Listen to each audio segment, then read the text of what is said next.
It is a Tuesday get-together here on Birds 365. You got your Mac and Mac guys sitting pretty for you.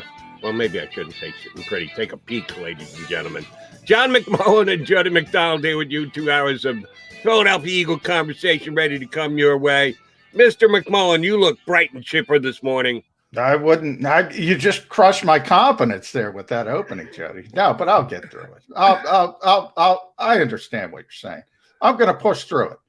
Unlike Ben Simmons, I'm going to push through it. Suck it up and get it done. All right, since you went there with Ben Simmons, I saw your latest article on Philly Voice. I hopped on Philly Voice. Oh, there's a J Mac article. Got to read this. Comparing Ben Simmons and Jalen Hurts. What prism did you look through to come up with that one? Well, I think Danny Green was way off base when he was criticizing Philadelphia fans for sort of bailing on Ben Simmons, which they did, ultimately at the very, very end. But I don't know of, and you've been around this city for a long time, Jody, so I'll throw this back at you. I don't know of another athlete. Maybe you got to go back to Julius Erving that they supported more than Ben Simmons. I can't think of one. I brought up Mike Schmidt and his famous quotes about playing in the city of Philadelphia. My larger point was it's much easier for athletes to play today. There's a large block of the fan base that just wants positivity. This used to be the hardest city to play in. And I say used to be. And I brought in Jalen Hurts because you have this disconnect. They're not comparable as players. They're not comparable about how they're being treated. But I got an interesting email last week, Jody, about the most trolled players on social media.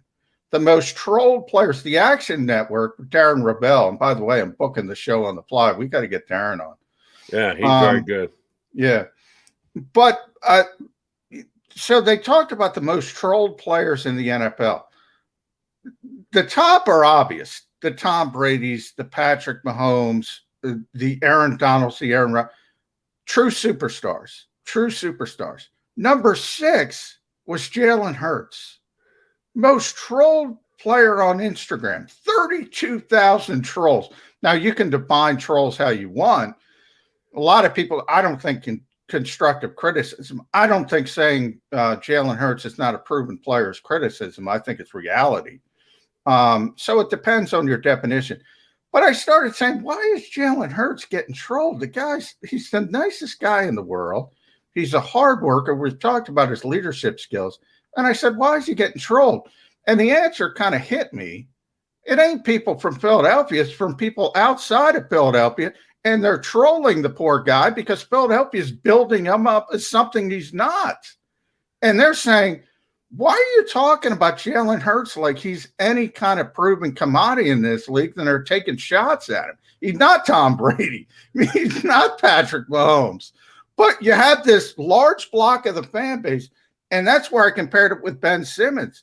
Look, Ben is, a much former number 1 overall pick, all-star player, and I put that in quotations because it doesn't mean anything. They would not look at his flaws for years. They would ignore them. They would stick their head in the sand. And this creates angst from outside the city. But the larger point of the column was, it has never been easier, Danny Green, to be an athlete in Philadelphia. The largest portion of this fan base will support you through thick and thin, and you have to be historically bad, Jody. Historically bad. The NBA just came out with their 75th anniversary logo, I believe, last week. Next season's the 75th season. Ben Simmons the worst ever shooting in the playoffs in 75 years. That's how bad you have to be for this fan base to turn on you. And, oh, by the way, they didn't turn on him to the very end when he gave up the easy dunk. And when the game was already done, the series was already done, then they threw up their hands and said, okay, this guy's awful. You are right in everything that you said. There has been much more defensive Ben Simmons than tearing down of Ben Simmons. I don't know where Danny Green got off. I threw this out. I was doing a show on WIP last night, and I threw it out for just like the last hour and change of my show. till 2 a.m., and I'll get your take on this. If the Sixers starting lineup next year, game 1, is the exact same as it was that finished up this season or started this season, you know what that would be: Curry, Green, Big Joel, Ben Simmons, and Tobias Harris. If it's the same starting lineup, who gets booed the loudest on opening night? Oh, Danny Green. Green. The 3 choices were Danny Green, Ben Simmons, and or Daryl Morey, because he would be the guy who said, yeah, let's run this back, even though we got picked off by a team that wasn't as talented as we are in the playoffs again. Once again, the Sixers haven't even made an Eastern Conference final, let alone an NBA final, let alone hosted a parade. Daryl Morey didn't do anything during the offseason. I think he would be under scrutiny as well.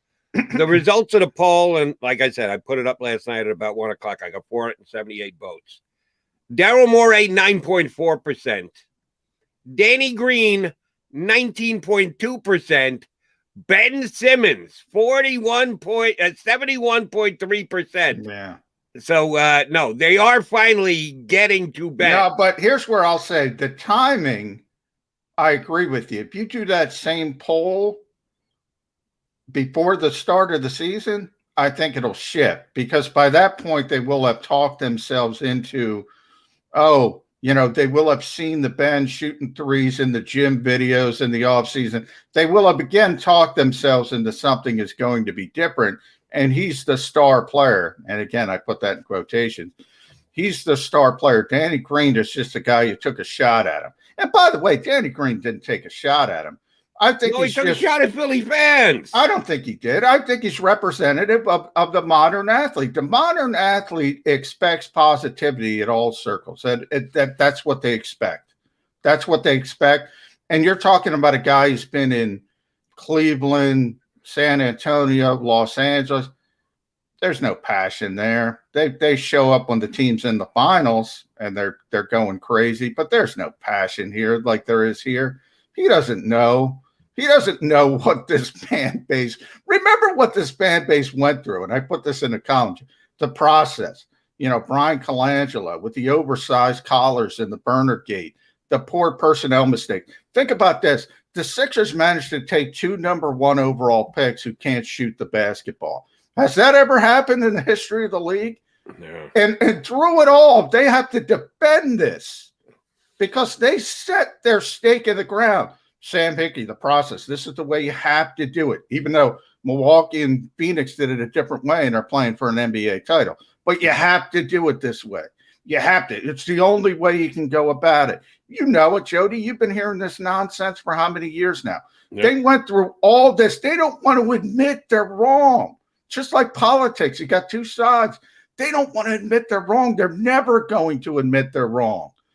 And they'll come back next year. Ben Simmons is here, and he won't be because Daryl Morey is a smart guy.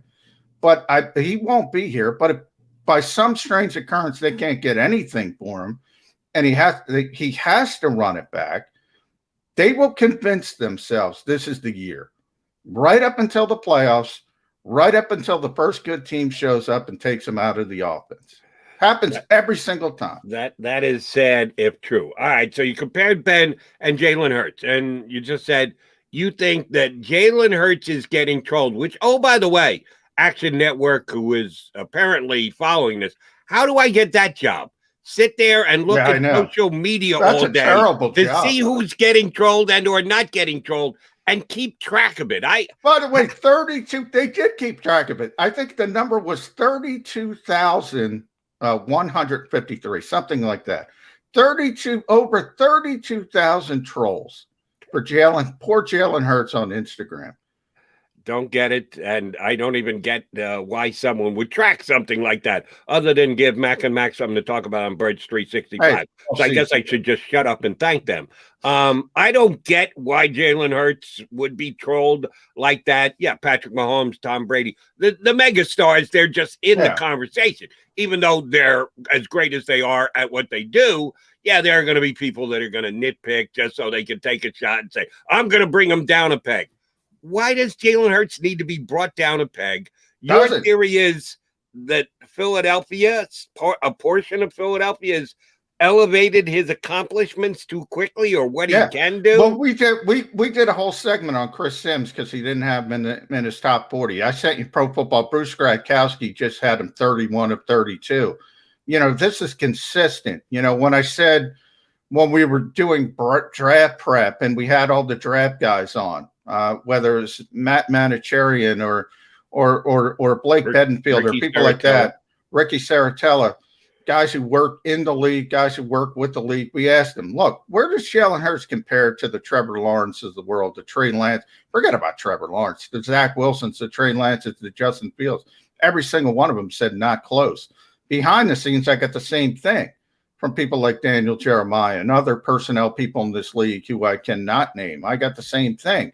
So you have this conglomerate who says, and you see it, that speaking of trolling, the trolling that Chris Sims, Dan Orlovsky did it last week. And Dan wasn't even talking about the player. Dan was talking about the Eagles' decision, something you and I have bounced back and forth a lot, and said, look, if they had the opportunity to do it over again, they wouldn't take Jalen Hurts, which is 100% true. Not because of the player, Jody. It has nothing to do with the player, but because of the hindsight of what happened. They know they miscalculated the situation. That's what Dan was saying. However, I bring up Dan Orlovsky for a good reason, because back when Carson Wentz was in good stead, everybody loved Dan Orlovsky. Right. Because Dan would defend Carson Wentz at every turn. And now they hate him because he defends Carson Wentz at every turn. So it's kind of hilarious. And it makes sense that you want your starting quarterback to be successful. But he's not, he is a very unproven commodity. And so the consistency doesn't mean they're all going to be right. They could all be wrong. But I got to tell you, Jody, the consistency of people in this league who don't believe in Jalen Hurts concerns me. It concerns me. I am one of those who can raise my hand and say guilty as charged. Oh, I've changed my opinion on Dan Orlovsky because I was with him for the most part when he was defending, of course, the Eagles starting quarterback, Carson Wentz. But here's the difference between me and Dan Orlovsky. I actually realized that I overstated what Carson Wentz was. I can look you in the face in the camera, whatever, and go, yeah, I was wrong about Carson Wentz. Carson Wentz proved to me this past year he's not a mentally tough individual. He wasn't the guy who was dedicated to sticking around and making the best out of his situation with the Philadelphia Eagles after they gave him a $100 million contract. I'm sorry. I changed my opinion on Carson Wentz. I think I already died on that hill.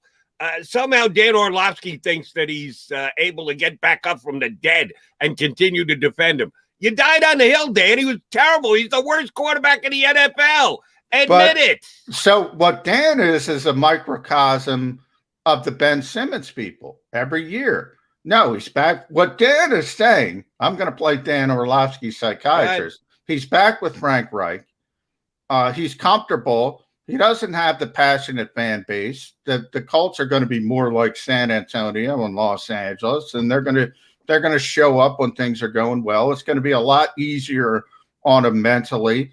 And he likes him. I always say he likes him as a player. I always say everybody in life should have somebody who loves them like Dan Orlovsky loves Carson Wentz.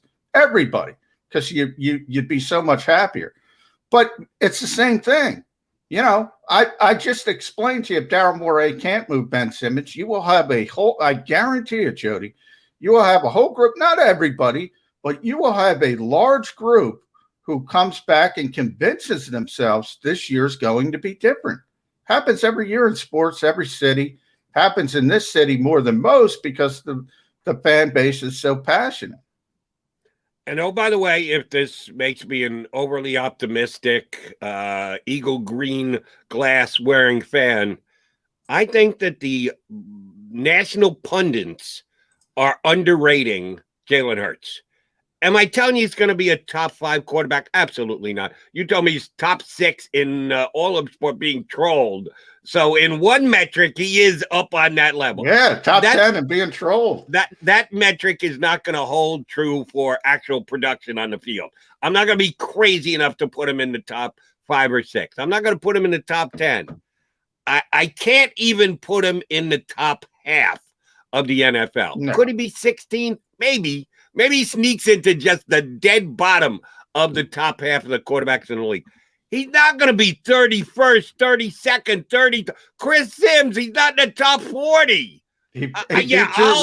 I'll tell Chris Sims you're going to be eating some pretty damn big crow with Jalen Hurts this year.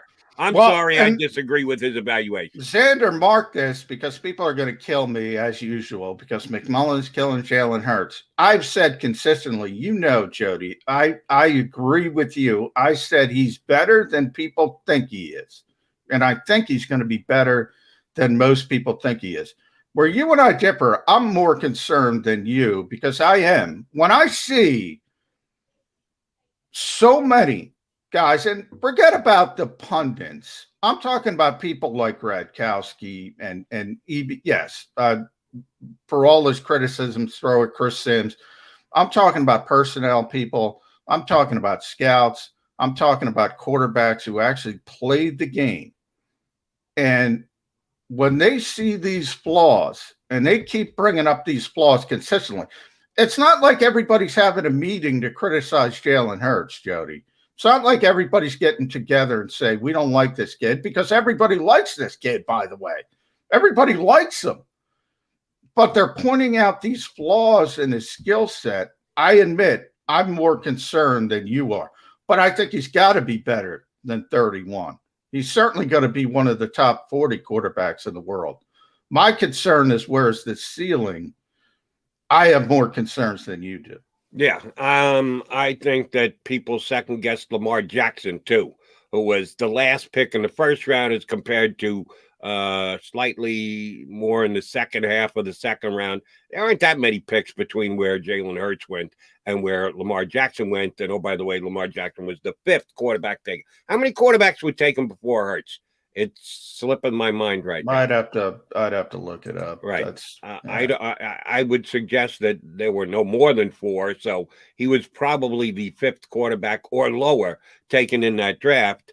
But did they, Jody? What again? I'm not talking about the Stephen A. Smiths of the world. I don't give a flying, what they say. The Skip Baylesses of the world. I'm talking about people in the game. John, I don't care that Chris Sims used to play quarterback. I think he's woefully wrong. I don't care what his resume says. I don't care what his experience says. He can be as wrong as anybody on the planet just because he did it for a while. It doesn't make him an authority that I have to bow to and say, oh, because Chris Sims says I didn't say you had to bow. I have to pay attention to that. I didn't say you had to bow down to Chris Sims. I said what I did say is his impact has more value. His opinion has more value than just some talking head. However, Jody, what I did say, Chris Sims is in a group of about 20 who said the same thing. Now, I'm not saying take Chris Sims and put him out there. You might not like Chris Sims. What about the other 19? Are they all in the Chris Sims boat? Because we've gone through it all off season. 31. Gradkowski's not the first that had him 31. Late in the process, it's all over the place. We talked to draft people on this very show about this very subject. They all said the same thing, Jody. Every single one of them. So that's my concern. Not Chris Sims by himself. If it's one person, you could say, yeah, that guy's nuts. Let's move on to the next nut. If it's consistent, that concerns me. Fair enough. But again, if we're talking about draft guys who are out here, we had a really good quarterback class. If he's just behind Mac Jones, that doesn't mean he can't play. That means he's behind Mac Jones, who was the 14th. And by the way, I'll go back and I said he's going to be better than people think. That's my personal belief. I think he's going to be better than people think he's going to be. However, I am concerned because there are so many people who point out the same flaws in the skill set, the same issues with his trades. I'm a little bit concerned more than most people in Philadelphia, not outside Philadelphia. Outside Philadelphia, I'm optimistic. And here's one thing, right, wrong, or indifferent, I will use as a comparison all year long. He's going to be compared to Carson Wentz. He is taking Carson Wentz's job. He took it last year, and now he's going to take it going forward this year. And I understand that Carson Wentz is in a different position now, at least the way some people do, a much improved position. He's a happy guy. There isn't going to be the pressure in Indianapolis. He's working with his guy, Frank Reich, who gets nothing but the best out of Carson Wentz. When Jalen Hurts is every bit the quarterback this year that Carson Wentz is in Indianapolis, what are the Dan Orlovskis of the world going to say then? How are they going to explain that one away when Jalen Hurts playing with a lesser team here in Philadelphia under a rookie head coach who loves competition actually is more productive than Carson Wentz? Then give me your explanation, Dan Orlovsky. Fair point, Jody. I was with Orlovsky, but he refuses to acknowledge that Carson Wentz, let me pick the right word, sucked last year. He refuses to acknowledge it. Come on, Dan. And that's why. And that's I overestimated. I was wrong. I need to reevaluate. And that's why I wrote the column on Philly Voice, and that's why I brought up Ben Simmons, because you could have asked the same fan on your radio show the same thing about Ben Simmons. Why? Why do you think this guy is going to improve? Why? And they would have gave you the same answers. Oh, he's working so hard. He's in a better situation. He's got a better coach. They understand how to use him. Would have gave you the same things, Jody. That's why the comparison sticks to me. He is John McMullen. I am Jody McDonald. All right, we're hoping to get our first guest up here shortly. He's on vacay, so he wasn't sure how his Wi-Fi was going to work. But yesterday, John and I had some fun with a list that he compiled for Bleeding Green Nation. John Stolnis, one of their lead writers, put out a list of top 10 Eagles under 25 years old. By the way, Jody, top 10 list, and Jalen Hurts is on it.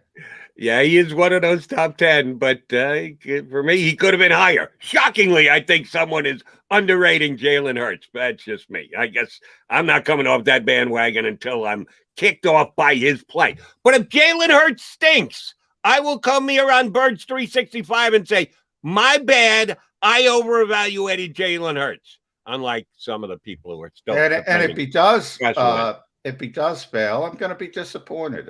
I'm rooting for the kid, which people find shocking, evidently. John McMullen, Jody McDonald, we are the Mac and Mac guys. Hopefully, John Stolnis, Bleeding Green Nation, going to hop aboard with us coming up shortly here on Birds 365. I get scared sometimes. Of a lot of things. Joining in. Decisions. The dark. The dark. But I once heard someone say, but as I always say, it's okay to be afraid. As long as you face the fear. And keep moving forward. Wherever you are in life, count on the name trusted in insurance for over 80 years. Independence Blue Cross. The savoring taste of a good bag of beef jerky is so enjoyable at any time of the day, as long as you can find it. Here's what we suggest. Pure Bull Beef Jerky is our answer, and soon it will be yours. Locally produced in the Philadelphia region, this high-quality, healthy protein snack is easy to secure. Go to steersnacks.com, and you'll see hot garlic, tropical heat, Pure Bull dry rub, and our favorite, Huck and Fod. What's that? Huck and Fod. Go now to steersnacks.com. Welcome to the Wildwoods, the perfect place where you can safely do everything or nothing at all.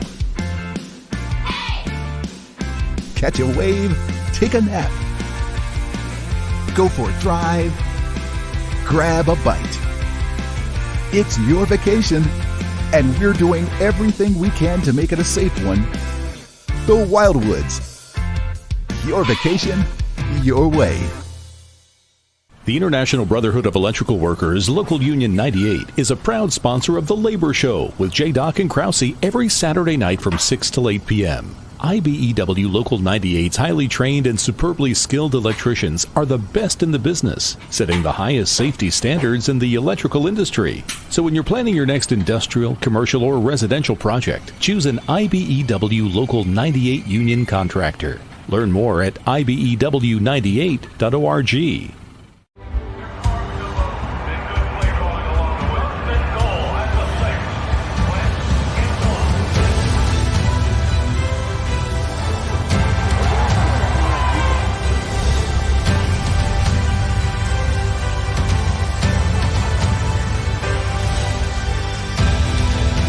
Field of life, First Trust Bank is there for you. Because Philadelphia dreams deserve a Philadelphia bank. This is a key. It's a family tree. It's a pair of wings. It's a secret handshake.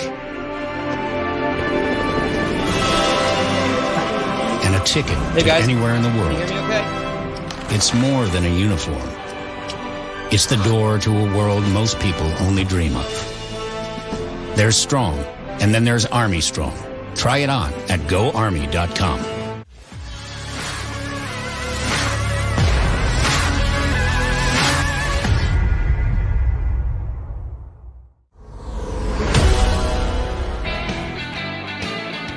Tuesday get together here on Birds 365. John McMullen, Jordan McDonald, and we are joined by a new guest. First time we've had him on the show. He's one of our buddy Brandon Lee Gouton's lead guys. He writes all the time for Bleeding Green Nation. John Stolnis joins us here on Birds 365. On vacay this week. John, thank you for carving 10, 15 minutes out of your vacay for us. It's my pleasure, guys. How you doing? Doing well, John. Good to have you. We're going to throw you in the fire pretty quick. We had a little bit of fun looking at your top 10 players under 25. So I'm not going to bury the lead. I only know you have limited time with us. So I want to throw out, Devontae Smith. And I like what you said. Is this too high to put a player who's never played a single snap in the NFL? I don't think it's too high. I think you should have had him at number 1, John. This is the only young player on this team. Well, and the second part is Landon Dickerson. I want to ask you where Landon is. But Devontae Smith, this is the guy who has a chance to be a superstar. I don't see that with the other Eagles young players. Well, I hear what you're saying, and I almost put him at number 1. I have him at number 2 just because I feel like Miles Sanders has already kind of proven himself in a lot of ways. I think he's a guy that you can reasonably expect is going to be a 1,500 yard total yard guy in a season where we think he can play really well. I don't think he's going to be that 2,000 yard guy that I think people were thinking he could be at the beginning of last season. But Smith, he would probably be lower if he were on another team. So I don't know that he's necessary because there are so few really dynamic young players on the Eagles right now. Yeah, I think number 2, it seemed right for me. I just wouldn't have felt right. I would have felt like I was going a little bit overboard if I had him ahead of Miles Sanders, just because Sanders does have a little bit more of a track record and has proven to be a good running back in the NFL. We had some fun yesterday debating on the ranking. John said, I put D. Smith right up at number 1. Why isn't he number 1? I know he's never caught a pass, but he's got a chance to be a Pro Bowler. Made a compelling argument. But yes, I want to touch on what you just noted. If you look in the list in its totality, it's not jumping off the page. There isn't like, damn, there's a foundation that's going back to the Super Bowl. It's like, TJ Edwards made this list? Really? He's in the top 10 at this point? In an organization that doesn't put an emphasis on linebackers? How much does this point to Howie Roseman not doing a good job of turning over the talent on this team, and in this season relying certainly more so on veterans who have been around the league for a good couple of years, if not many a year, that this team doesn't have enough building blocks in place? Yeah, no, I think it all falls on the shoulders of Howie Roseman. And to be fair, some of the young players that he drafted haven't developed well. And it's fair to wonder how much of that is on the coaching staff, how much, J.J. Arthega-Whiteside, Jalen Reagor, their 2 wide receiver picks the 2 years previous to this, how their lack of development mirrors each other is a little bit disturbing. So you wonder, did they just pick bad players, or is development an issue too with this team, with the previous coaching staff? And so I don't know that we're going to get a whole lot of answers in Nick Sirianni's first year with that. But I do think that a lot of the blame falls on Howie Roseman. You can't have this many draft misses. The reason this list is as bleak as it is because they've had a lot of draft misses. They haven't hit on their first round picks. I mean, Andre Dillard is going to be battling Jordan Mailata for the left tackle spot, and he's no longer under 25, so he's not on this list anyway. But first round pick you traded up for 2 years ago. He's a guy you should be, who should be a no doubt starter right now. Arcega-Whiteside is certainly, I don't think, going to make an impact on this team. He didn't make my list, even though he's still under 25. And then Jalen Reagor, who knows what you're going to get in Jalen Reagor this year? Maybe playing more in the slot this year really helps him. Maybe a new offense really helps him. But I don't know. It's going to be an interesting situation to see whether or not a new coaching staff can bring some more out of these players. And then we might be able to answer the Howie Roseman question a little bit more. But for right now, I think most of the blame, most of the onus falls on Howie Roseman. So, John, for that reason, I have to ask you, where is Landon Dickerson? Too many concerns over the injuries? Why would somebody like that not be on this list? You know, I felt like with Landon Dickerson, the injury issue is still a big question mark.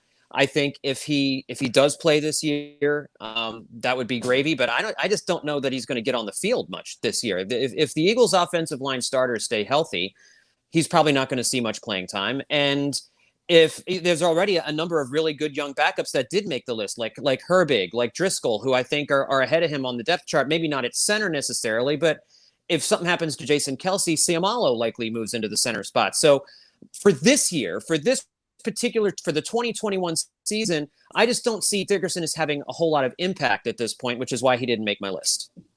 You had Jake Driscoll at number 5. And, yeah, Jake was thrown into the deep end of the pool last year when Lane Johnson went out. And I thought he played pretty serviceably and did the job of a day 3 draft pick. I was quasi-impressed with what he did.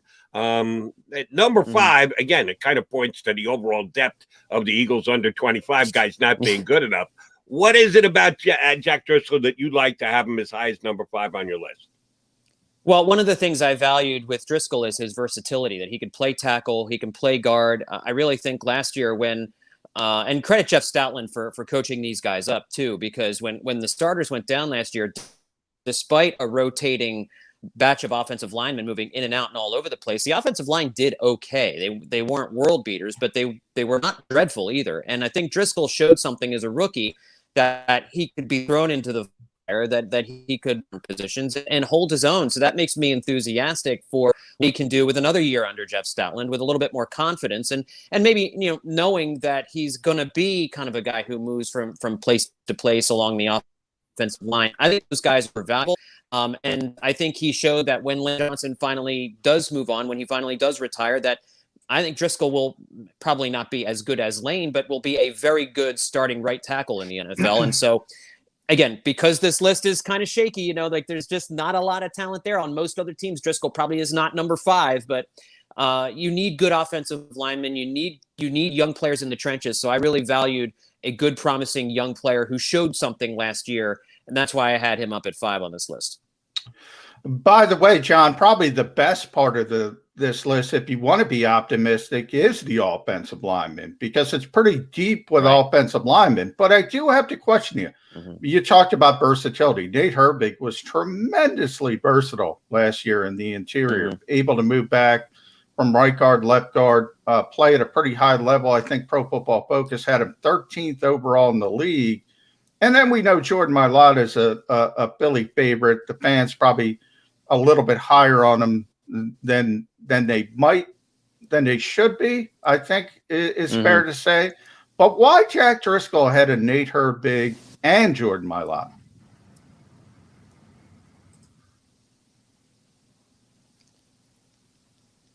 I'm sorry, can you repeat that, John? I lost the audio there. That's all right. Talking about the offensive line, you mentioned the versatility of Jack Driscoll. Nate Herbig was also tremendously versatile, played a little bit more, probably played a little bit more successfully than Jack Driscoll. Then Jordan Mailata, obviously turned into the starting left tackle. A lot of people think he's going to be a top-tier player moving forward. Why Jack Driscoll over those two guys on your list? Well, we might have lost John. At least video-wise, we lost John. And I knew that question was coming because you quoted the rankings of Pro Football Focus yesterday. There we go. We got John back. Give it one more try there, Johnny Mac. See if you can get your question in for John. John, did you get any of that, the offensive line question? I don't think John has a Xander. So push him back, and we'll see if we can get him. It's vacation. Everybody's on vacation, Jody. You know how many people I've contacted this week that is on vacation? If you're a football writer, right, and John writes about different things as well, but you're on vacation. This is your 2-week period to get some kind of vacation in. And more power to the people, because you're going to go 8 straight months thereafter. That's the length of the season. It does go pretty long. All right, we're going to take one more shot with you here, John. Hopefully the Wi-Fi hangs in for another couple of minutes. Johnny Mac asked you, Nate Herbig is compared to Jack Driscoll. Why did you have Herbig ahead when, at least statistically, as per some metrics, he actually had a better year than Driscoll? What was it that you didn't like as much about Herbig as you did about Driscoll? No. Yeah, I'm sorry about that, guys. But yeah, the reason I had Driscoll a little bit. The reason I had Driscoll a little bit higher than Herbig is because I felt like Driscoll's versatility on the line was maybe a little bit more valuable than Nate. And I thought that Driscoll was maybe a little bit more of a better pass blocker than Herbig was. Herbig, I think, very stout in the run game, but Driscoll a little ahead of him in the passing game. And because this is a pass-heavy league, I had, yeah, I mean, it's close. It's a horse race between these two guys. And if you wanted to flip them, you could flip them, and I wouldn't argue with you. But for those reasons, I had Driscoll a little bit ahead of him. I just thought Driscoll, again, 2 years older than Herbig too, just has a little bit more polish to him. But PFF certainly, their grading system on offensive linemen is pretty good. So if you flip them, again, I'm not gonna die on that hill. John, I think the most underrated player probably on your list to me is Josh Sweat. I think you had him number 4. Now, there's some issues. I don't know if Josh can ever be a, 80% snap a guy game because of the knee issues that date back to high school. The Eagles have been very careful with him as far as putting him on a pitch count. But, man, he's pretty effective. I think if there's one guy on this list that maybe people don't realize is a really good player, to me, that might be Josh Sweat. Agree with that sentiment? Yeah, he's really flown under the radar. And I think, people have been turned off by Derek Barnett. I think maybe some of the lack of production from Derek Barnett has kind of colored how we feel about Josh Sweat. Because, we're used to dominant defensive edge rushers. I mean, over the years, the Eagles have had so many good edge rushers, Brandon Graham, Hugh Douglas, the Reggie White, Clyde Simmons days, and lots of guys in between. Josh Sweat doesn't ever really take over a game. I think that's part of it. Like, you never remember Josh Sweat going crazy in a single game, but he's been just so steadily improving year by year by year, getting a little bit better year after year after year.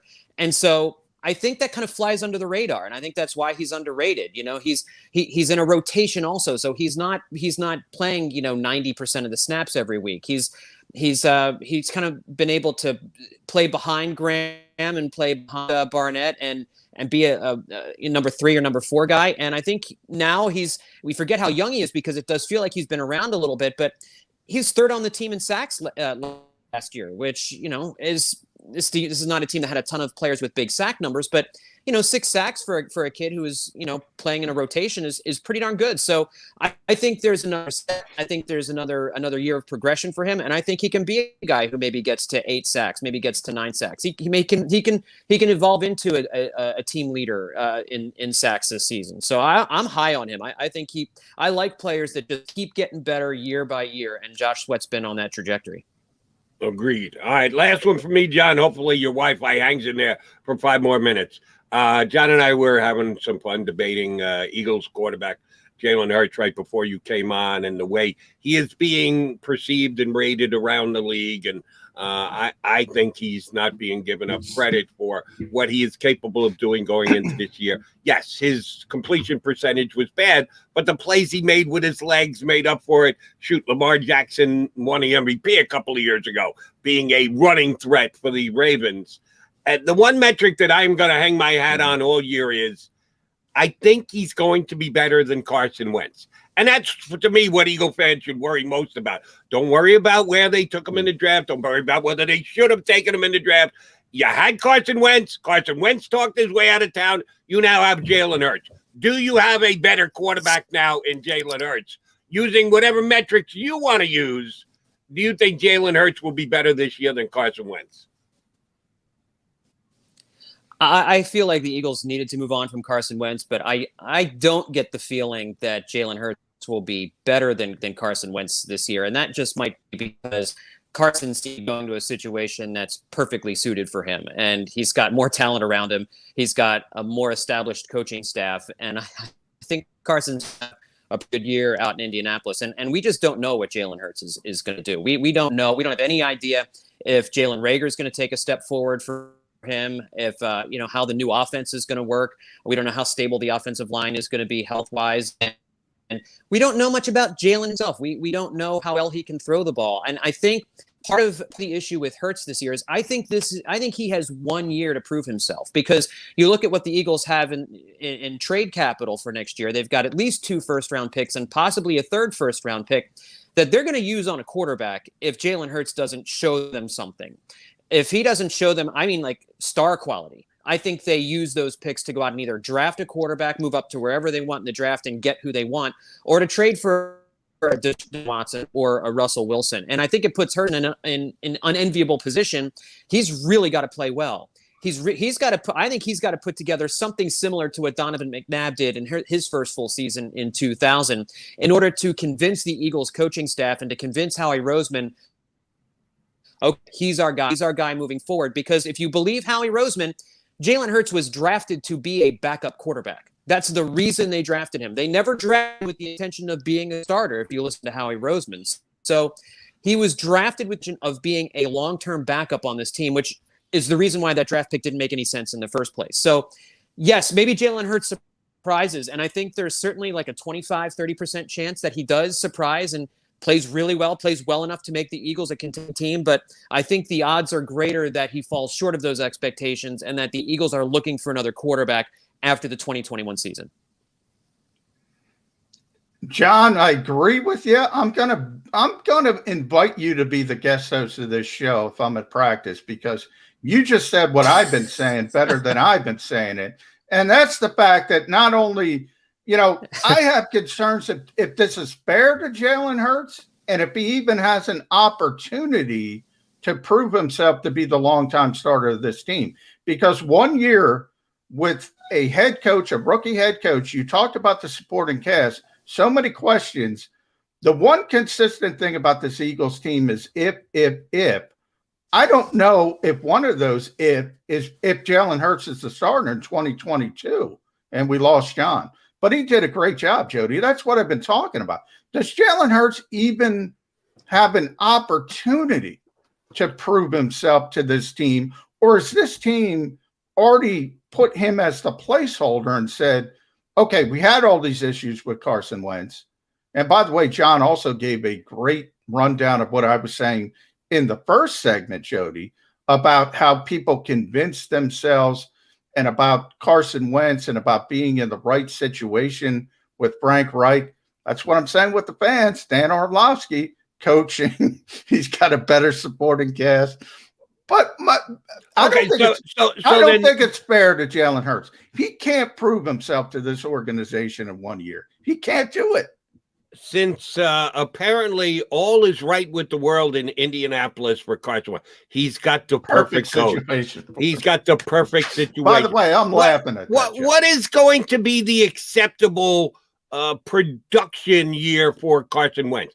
If he is that talented, 2nd overall pick in the draft, MVP candidate in 2017 before he got on, you got all those things in place. And now, oh, by the way, He's in the perfect situation.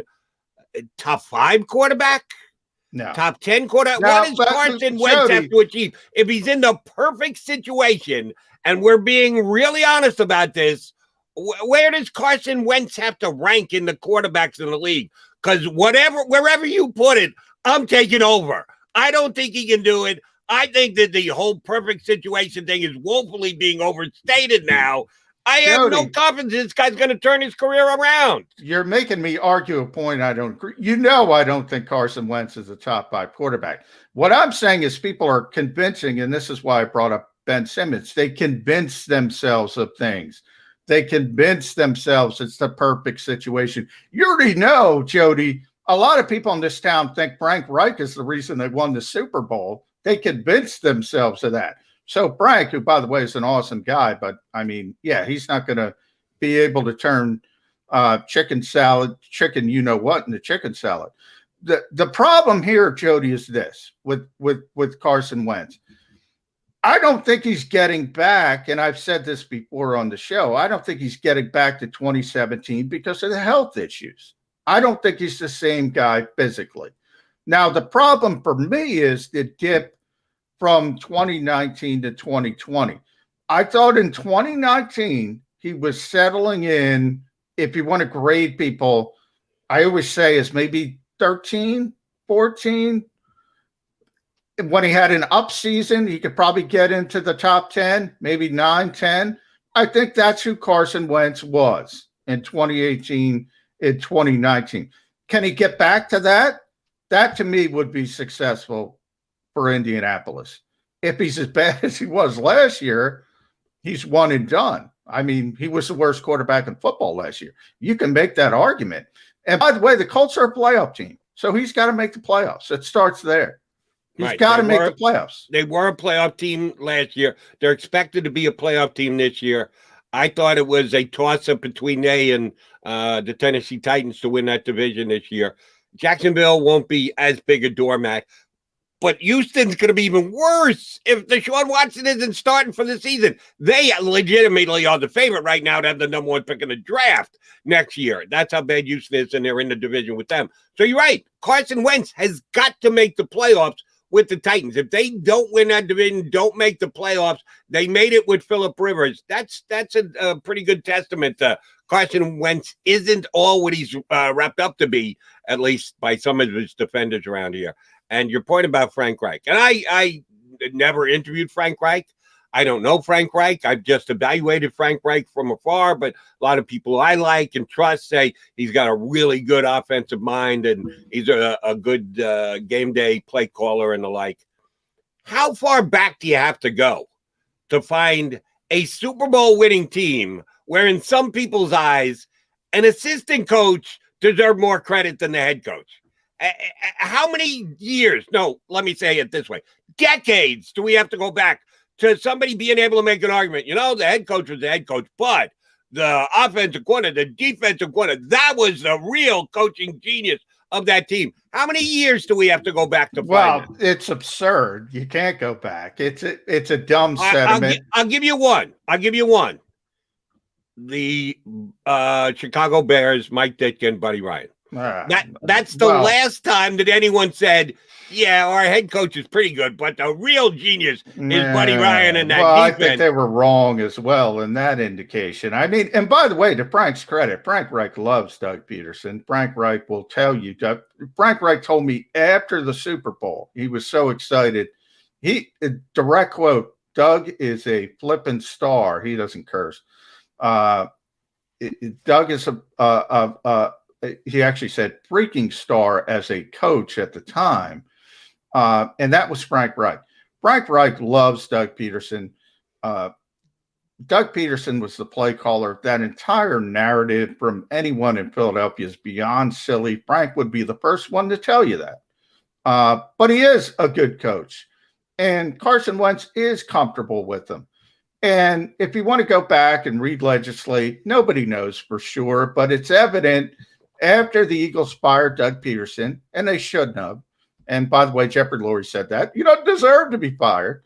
And they hired Nick Sirianni. it didn't save their relationship with Carson Wentz. So the relationship, people could talk about the relationship between Wentz and Doug Peterson, and it was certainly strained at the end. Nobody likes to be benched. But Carson Wentz was more upset at Howie Roseman and Jeffrey Lurie. If you want to rate who he was upset with, it was more he felt disrespected by Jeffrey Lurie and Howie Roseman than Doug Peterson. But the whole thing was a cluster, you know what. But no, if Frank Reich was there, everything wouldn't have been perfect. It would have been the same type of downfall because of the same type of issues. And those issues really have more to do with the front office than the coaching staff. But it's actually pretty fitting. It actually, for those of us who debate football for a living, like you and I here on the air on Birds 365, this is where we needed Carson Wentz to go, because it will in part answer the question of 2007. Why did the Eagles jump up as quickly as they did and make it to a Super Bowl and win it in 2017 and then see the drop-off? It wasn't drastic drop-off in year one, but making the playoffs, pretty quick entry. Yeah, I know they won one playoff game because a field goal kicker double doinked a field goal. They very easily could have been gone in the first round. Cody Parkey. Well, if you want to go back, it could have been Atlanta. Julio Jones could have caught that football. And that's one of the great receivers of all time. What happens then? You want to play revisionist history. What happens if Julio catches that football? That's very true. We can do that what if thing every year. I had a caller the other night who was it who said, Derek Carr of the Raiders said that except for a couple of plays last year, the Raiders could have been a 12-4 football team. Yeah. And it was a Raider Nation guy who was on my national show. And I said, you want to know something? Derek Carr's right. That you want to change 3 or 4 plays over the course of the season. You can do that, and you can make the Raiders a 12-4 team. But I'll tell you what I could do. I could go back and change a couple of plays, and I could make the Raiders a 4-12 team real fast. That's how close the National Football League is. Most games are decided by one really huge play. If you have the ability in 20 hindsight to go back and look at it and circle and go, well, but if we change the outcome of that play, yeah, you change the outcome of the game. And you can do that with like 30 out of 32 teams. Drastically change. You get one team every year that either wins all blowouts or loses all blowouts. But the rest of the league is decided in the fourth quarter on one big play at one juncture of the game. So I loathe going back and saying, yeah, but if this one play, that one play, it annoys the snot out of me. But you're right. If Julio Jones holds on to the ball, then it's a whole different Philadelphia Eagle history that we're looking at. And the year after with Cody Parkey double doinking, I was making a point about where the Eagles went after they won the Super Bowl. We'll get a better read this year because of the reuniting of Carson Wentz and Frank Reich in Indianapolis. If they go 12-4, and this isn't with changing any plays, I'm talking about an actual 12-4. They need to win, or 12-5. We'll give them the extra 12-5, and they win that division. We'll be able to say, yeah, you know, it was as much Frank Reich as it was Doug Peterson. We'll be able to reevaluate. You know what, Jody? I don't even think we'll get a good feel. Here's why I say this all the time. If Carson Wentz goes to Indianapolis and has a great season, and they are 12-4, and they make a deep playoff run, whatever you think that is, winning a playoff game, I can't imagine they would beat Kansas City, but you never know with injuries in this league. If they make this deep playoff run, I still don't think it was going to work here with Carson Wentz. I say we were talking about Ben Simmons. It's not going to work here. He might go somewhere else and become a star player. I don't care. It's still not going to work here. It doesn't change my opinion.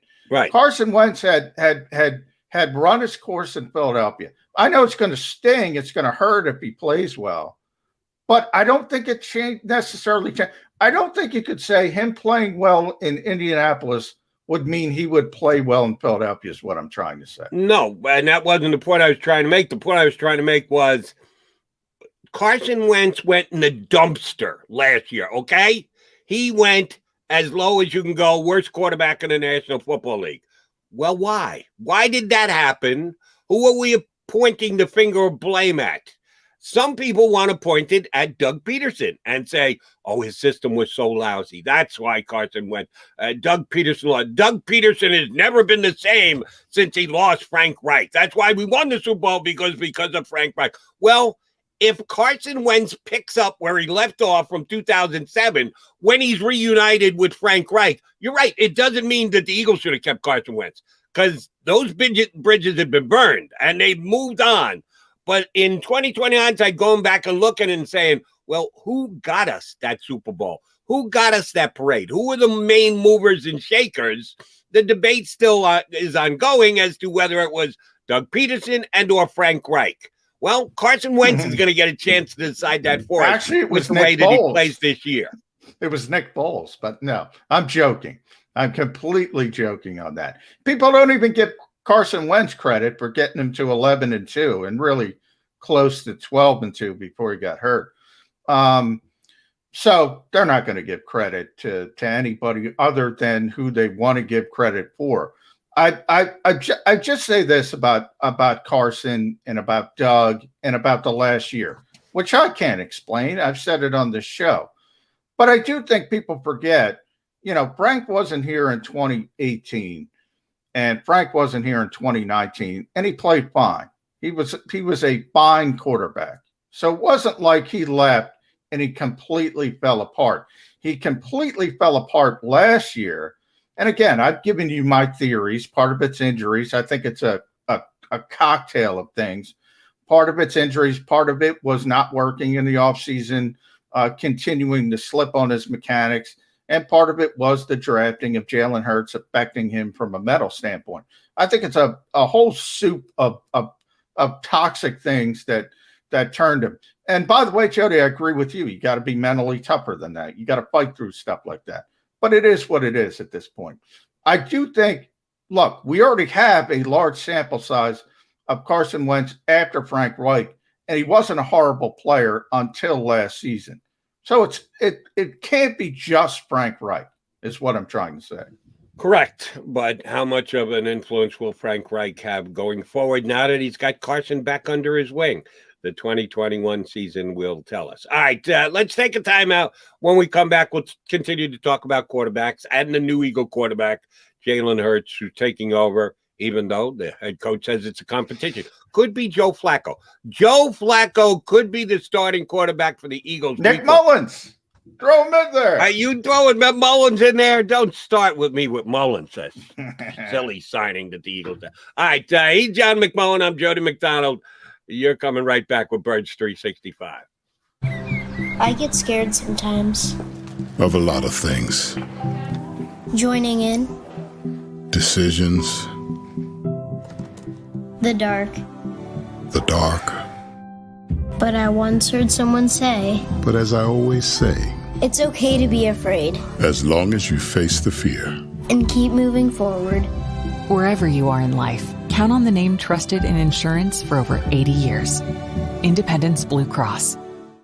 The savoring taste of a good bag of beef jerky is so enjoyable at any time of the day, as long as you can find it. Here's what we suggest. Pure Bull Beef Jerky is our answer, and soon it will be yours. Locally produced in the Philadelphia region, this high-quality, healthy protein snack is easy to secure. Go to steersnacks.com, and you'll see hot garlic, tropical heat, Pure Bull dry rub, and our favorite, Huck and Fod. What's that? Huck and Fod. Go now to steersnacks.com. Welcome to the Wildwoods, the perfect place where you can safely do everything or nothing at all. Catch a wave, take a nap, go for a drive, grab a bite. It's your vacation, and we're doing everything we can to make it a safe one. The Wildwoods. Your vacation, your way. The International Brotherhood of Electrical Workers, Local Union 98, is a proud sponsor of The Labor Show with J. Doc and Krause every Saturday night from 6 till 8 p.m. IBEW Local 98's highly trained and superbly skilled electricians are the best in the business, setting the highest safety standards in the electrical industry. So when you're planning your next industrial, commercial, or residential project, choose an IBEW Local 98 union contractor. Learn more at ibew98.org.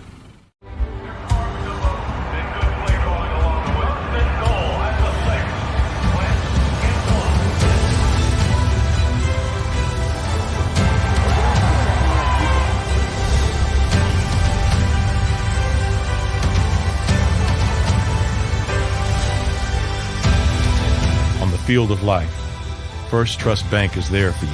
Champions on three. 1, 2, 3. Because Philadelphia dreams deserve a Philadelphia bank.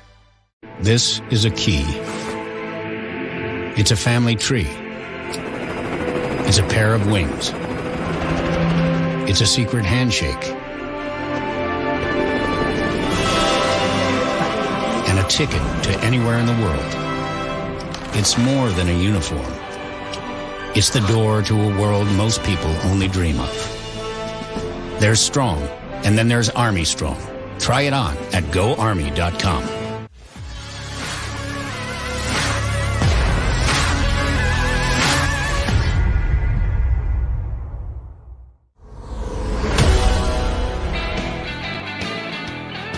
He is my partner, John McMullen. I'm Jody McDonald. We thank you for dropping in here on Birds 365. Your home for Eagles, off-season, lead up to the season, in-season conversation.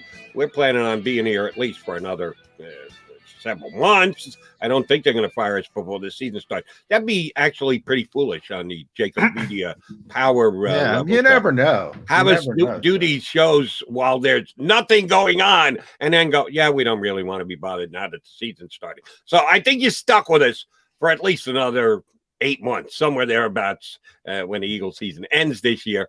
Would that be with a playoff position? All right, now I'm over the top optimistic. Who knows where it's going to go? But we'll be here to talk about it with you day in and day out. We thank you for tuning in. Hey, subscribe as well. If you just found us, if you used a link to get us, subscribe to the JAKIB Media YouTube channel as well. All right, Johnny Mac, one of the things I wanted to talk about here in hour number 2 is a link. Hey, by the way, Jody. Go ahead. Can I throw something out there because I want to get it out of the way? No, you can't. No, shut up. No. I'm just kidding. What do you want to talk about? Our most hated topic to the stream people, vaccination rates, because they came out. Let's talk vaccination. Yes. Yeah. I just do want to get, because I'm gonna frame it. I'm gonna make it fun for the people because I'm gonna frame it by ripping some of the people in my industry, fellow reporters. I'm not gonna name names, but you know who they are. So the NFL, at least 85% of their players fully vaccinated, is sort of the threshold. Now, 7 teams are on pace for that now. So one more. So that it's pretty good at this stage, I would say. The better number is, and these are from Tom Pelissero directly from the NFL. So, you know, they're good numbers. About 70% of NFL players have had at least one shot of the vaccine, which is a pretty good number. I just looked up the national number. It's 64.4%. So the NFL is ahead of the national rate. Now, where they're way ahead of the national rate, they're young people. The young people, the national rate is way down. It's a little bit less than 50%. So the NFL players are way above the national rate. I don't think they get credit for that. I think you have all these shaming people saying, oh, they're so stupid, they don't do this. The vast majority of these guys, when you compare it to the regular public, are doing what they're supposed to do. I think that's a positive sign, Jody. It is. And I know you're quoting National Football League numbers because we are Birds 365, but we've got another incident here in town in Philadelphia that could have jumped up, and it may still yet bite a hometown team in the rear end. Alec Boehm tested positive for COVID on Sunday, and he was out of the lineup. And, oh, by the way, the Phillies lost 4 other players because of contact tracing.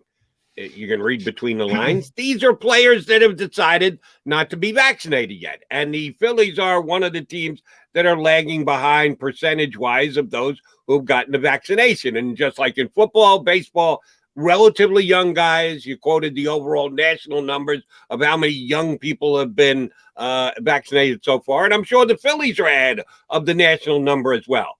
But the bottom line is, if somebody gets it, and he's going to also take other guys out of the lineup because of the protocols that are in place. If you haven't, as a team, passed 85%, well, then guess what? If you're close to someone who has COVID, you're out too.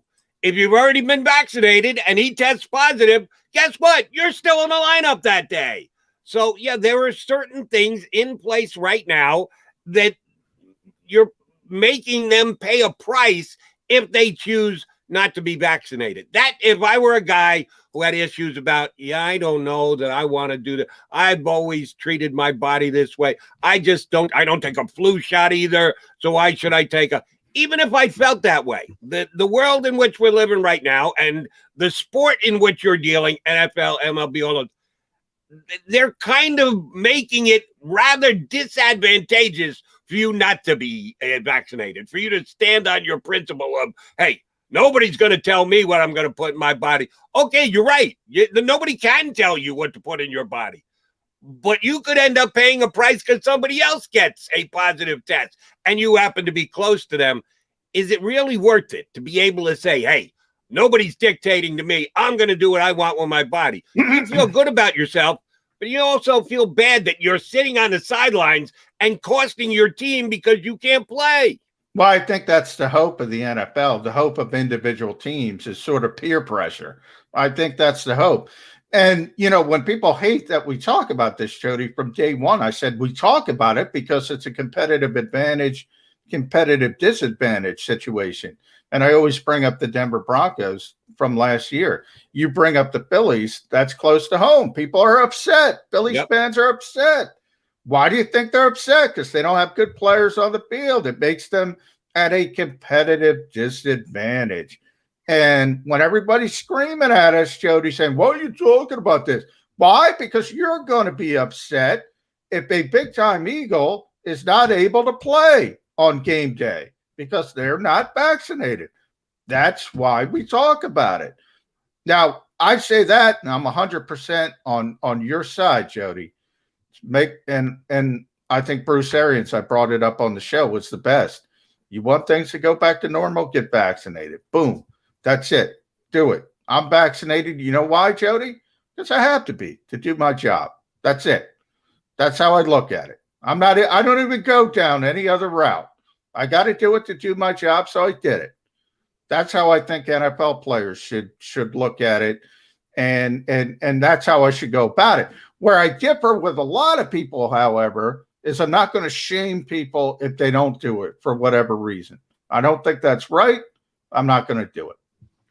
I'm not going to shame anybody. But I am going to roll my eyes and say, really, you chose not to? You're taking a stance. And I do appreciate someone who takes a stance, except for Chris Sims.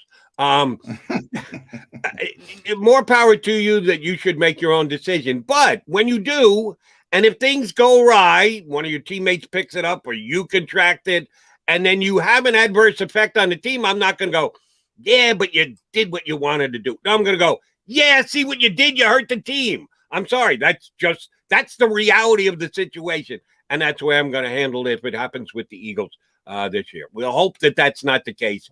And I sure as heck hope. I don't even know if Jalen Hurts is vaccinated or not vaccinated. But worst case scenario is he comes out, throws for 350 yards, runs for 80. The Eagles win their opener down in Atlanta. He looks like Michael Vick revisited on that Falcons field, and the Eagles win the opener. And then he has to sit week 2 because of contract tracing, because someone on the Eagles tests positive for COVID-19. And then here comes Joe Flacco. He'll be ready because it's a competition, but Joe Flacco starts week 1 after Jalen Hurts looks great in week number 2. Then we'll see if everybody goes, yeah, but Jalen Hurts couldn't be pushed to take that vaccination. No, they're not going to say that. But I would say the worst case scenario is Jalen Hurts tests positive and Joe Flacco and Nick Mullins are out for contract tracing, and then Greg Ward or Tyreek Jackson are playing quarterback for the Philadelphia Eagles in week 2.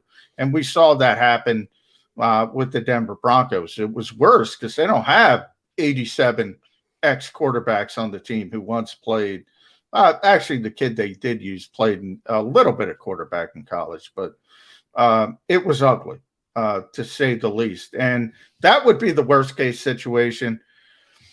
I hear what you're saying. I think it's fair to criticize players for putting their team at a disadvantage. But when I say shame, Jody, I mean shame. You know what I mean. I mean these knuckleheads who spend, 24/7 on social media and are just attacking people like they did with Matthew Stafford's wife. If you remember that story, I don't agree with that. I just can't.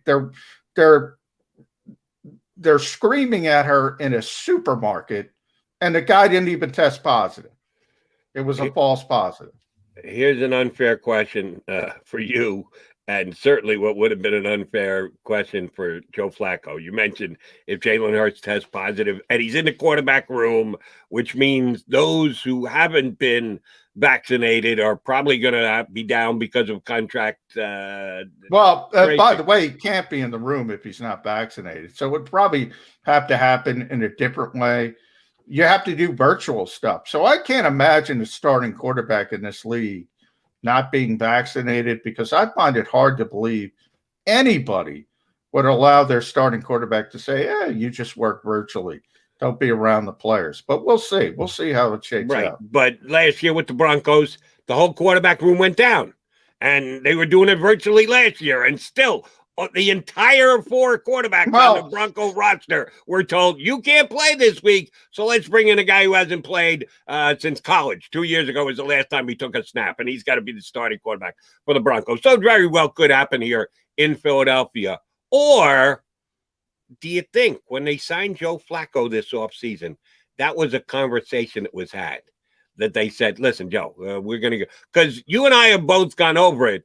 In 2020 hindsight, and you don't know it exactly when it comes down, but Joe Flacco got a pretty fair contract this year.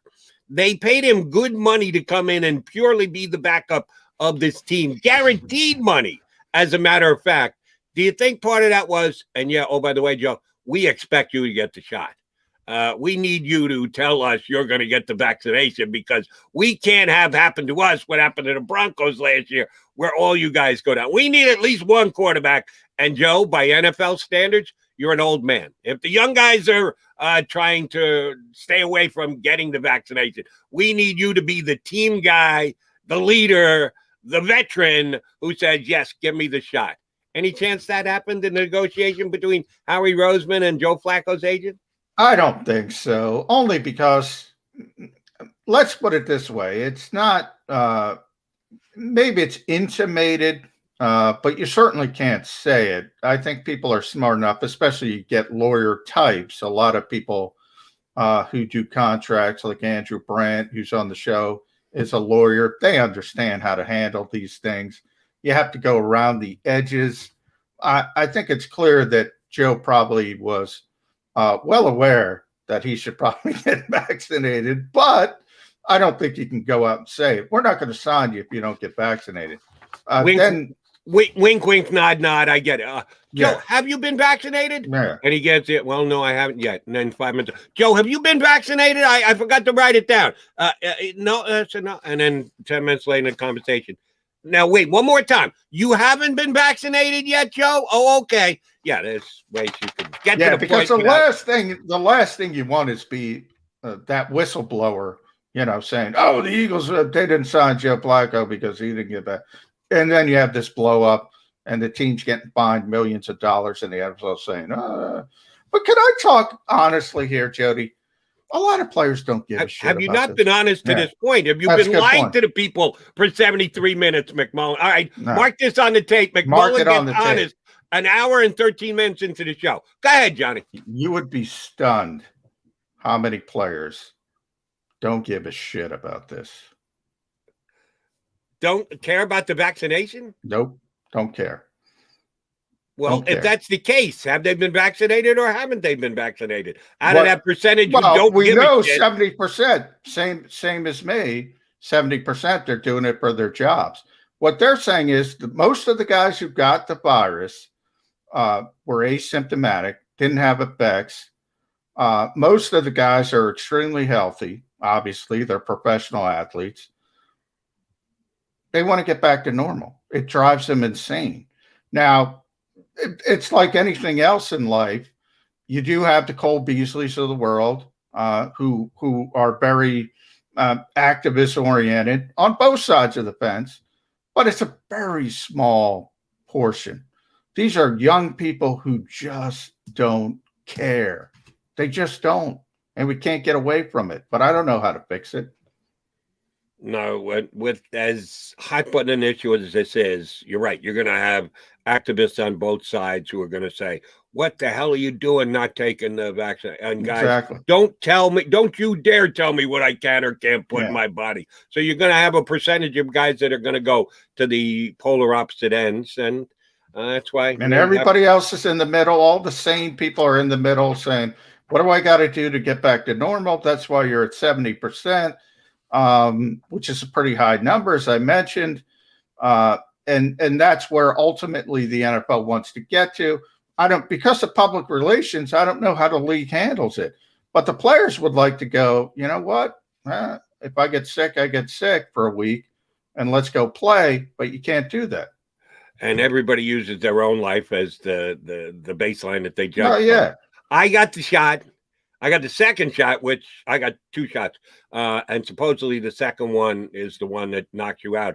I can tell you my wife got it just before me. We were about a week off in the timing. She went in first and got her second shot 2 weeks later. And I went in between our 2 shots. And then I had to get my second shot. My wife was wiped out for 24 hours. It was, I had to feed her, make dinner, run all the errands. She was couch That must bound. have been tough for you, Jody. Couch, yeah, I am completely inept at doing most things around the house. She was couch bound for 24 hours plus. It just did. It wiped her out. Now, after 24 hours, she pretty much bounced back, and 24 hours later was like she didn't even ever had the shot. All I had was a little bit of pain in my arm. I couldn't have gone out and thrown a bullpen session, but that was it. Yeah. I felt perfectly fine. I had no effect whatsoever. And some people say that, yes, you can be out of whack for a good couple of days. I've seen some athletes, professional athletes, young, in tremendous shape, professional athletes say. So there's no standard that you can use. All right, you got to put 4 days aside because it's going to lay you up. You don't really know. But if you're No, going to I was the same as you. I had a little arm pain. That's about it. And maybe a little lackadaisical. And that might have been more mental than anything the day after, but that's it. It was no big deal for me either. I was just talking from a player standpoint. Most of the guys I talked to on the Eagles who got it last year told me the exact same thing. They barely, they were asymptomatic, or they had very, very light symptoms like a cold. Maybe not even that. And were a little bit frustrated that they couldn't get back on the field. But again, that's not everybody. John McMullen, Jody McDonald, your Mac and Mac guys here on Birds 365. All right, when we come back, we got off on a vaccination rant. Everyone loves it, Jody. I was ready to turn to another quarterback ranking list. And by the way, this isn't a former NFL quarterback. This isn't someone who's a talking head. This is an actual group that uses statistical analysis more than anything else to come up with their ratings and their rankings. Pro Football Focus came out with a ranking of the top 32 quarterbacks. Excuse me, the starting 32 quarterbacks. We're not talking about any backups here. They decide, well, there's one team where they list both quarterbacks as their starting quarterbacks. Yeah. Hello, Pro Football Focus. You can't say starting quarterbacks and then list 2 guys for one team. Be a man. And by the way, pick a guy. One guy took a bigger shot than Jalen Hurts. Can you name that one guy, Jody? Took a bigger shot? What do you mean by took a bigger shot? Well, what can we call behind him? I got the rankings right in front of me. I can tell you who came in behind him. Is that what you're asking me? Well, it's the other guy, the guy who came in behind him. Because that is a stinking insult to Teddy Bridgewater. Oh, I see where you're going. Yeah, Drew Lock, starting quarterback of the Denver. Yeah, that one they were ready to differentiate and name a guy. They're ready to go out on a limb and go, it's Drew Lock, not Teddy Bridgewater. But with the Saints, it's Taysom Hill / Jameis Winston. Come on, pick a guy and rank him. And by the way, ranking on 2 QBs. I'm going to pick a guy. It's Jameis stinking Winston because Taysom Hill can't play quarterback in the NFL. You were at the game last year when he played against the Eagles, right? Oh, man. Unfortunately. That was not good football. And I correctly predicted that week that Eagle victory over the Saints, even though the Saints were heading off to the playoffs and the Eagles were just weeks away from starting to try and lose games. I thought they were going to win that week because I am not a fan of Taysom Hill. All right, quickie timeout, come back. McMullen and McDonald, we are your Mac and Mac Birds 365 guys with 40 minutes to play. I get scared sometimes. Of a lot of things. Joining in. Decisions. The dark. The dark. But I once heard someone say, But as I always say, it's okay to be afraid. as long as you face the fear. And keep moving forward. Wherever you are in life, count on the name trusted in insurance for over 80 years. Independence Blue Cross. The savoring taste of a good bag of beef jerky is so enjoyable at any time of the day, as long as you can find it. Here's what we suggest. Pure Bull beef jerky is our answer, and soon it will be yours. Locally produced in the Philadelphia region, this high-quality, healthy protein snack is easy to secure. Go to steersnacks.com, and you'll see hot garlic, tropical heat, Pure Bull dry rub, and our favorite, Huck and Fod. What's that? Huck and Fod. Go now to steersnacks.com. Welcome to the Wildwoods, the perfect place where you can safely do everything or nothing at all. Catch a wave, take a nap, go for a drive, grab a bite. It's your vacation, and we're doing everything we can to make it a safe one. The Wildwoods. Your vacation, your way. The International Brotherhood of Electrical Workers, Local Union 98, is a proud sponsor of The Labor Show with J. Doc and Krause every Saturday night from 6 to 8 p.m. IBEW Local 98's highly trained and superbly skilled electricians are the best in the business, setting the highest safety standards in the electrical industry. So when you're planning your next industrial, commercial, or residential project, choose an IBEW Local 98 union contractor. Learn more at ibew98.org.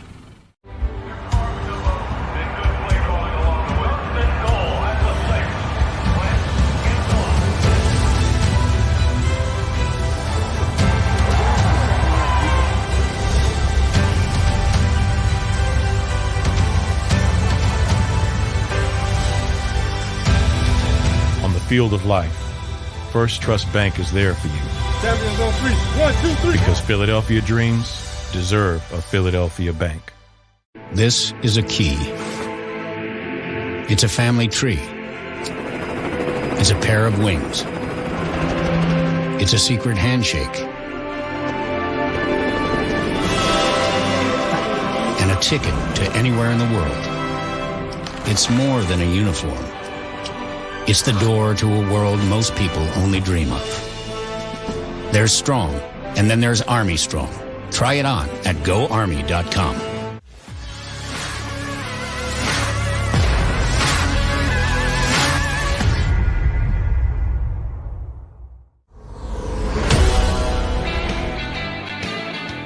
Johnny Mac and Jody Mac here with you on Birds 365. We still got 30 plus minutes to talk birds with you, and we're going to spend a couple minutes talking about rankings in the National Football League. And there is one Philadelphia Eagle on the list because we are talking about the starting quarterbacks in the league. We'll tell you ahead of time, Jalen Hurts is not really high up on the list. How low can you go? We'll lay it out there for you. This is Pro Football Focus's list of ranking the quarterbacks, projecting what they're going to do this year. And you've got to state it that way because they've got rookie quarterbacks on this list. who have never done a damn thing in the National Football League yet. So you have to be able to look into a crystal ball and say, here's what I believe they're going to do. So this is what they're projecting the quarterback rated rankings are going to look like at the end of this season. Johnny Mac, I want to go through this with you. We'll do it like 5 at a time. I'll read 5. You comment. I'll comment on the 5. You do or don't like them. And we're going to have to go through a couple of groupings before we ever get to the Eagle quarterback. All right, top 5 as per Pro Football Focus. Mahomes 1, Brady 2, Rodgers 3, Russell Wilson 4, Deshaun Watson 5. You got any issues with the top 5? Yeah. Aaron Rodgers should be number 1. I don't know if he's playing. Number but he 1. should be number 1. You put him ahead of Mahomes? Yeah, he was the best quarterback in football last year. He was better than Mahomes last year. I don't see – it's not an insult to Patrick Mahomes. He's a better player. He's the best quarterback in football. And I don't see why that would change other than him retiring. So if he's playing, he's the best quarterback. Yeah, I disagree. Mahomes is the best quarterback in football. Rodgers had the best year. Rodgers rightfully won the MVP, but I don't think it's just that this isn't a list of who had the best season in 2021. No, I think he's the best quarterback, period. End of sentence. I think he's the best quarterback in football. I think he's one of the best quarterbacks of all time. I say all the time, no one has ever played the position at a higher level than Aaron Rodgers. No one. No one in the history of the game. If I were going to make the argument for somebody, I'd make the argument for Mahomes. And yes, I would have him 1, but I'm with you. Rodgers should be number 2. Brady had a great year. He got another trophy. He's a GOAT. We know all of that. And, oh, by the way, before the start of last year, Brady probably not at number 2. I don't even know if he cracked the top 5 after the last year he had in New England before he left and went to Tampa Bay. But I got no problems with Brady being that high. Russell Wilson, Deshaun Watson, just a question how much he's going to play. But I got no problems with their top 5, other than I would have Rodgers ahead of Brady. You'd have Rodgers ahead of everybody. So we're close, but slightly different there. All right, the next 6 through 10. Josh Allen, number 6. Dak Prescott, number 7. Lamar, number 8. Matt Ryan, number 9. Baker Mayfield, number 10.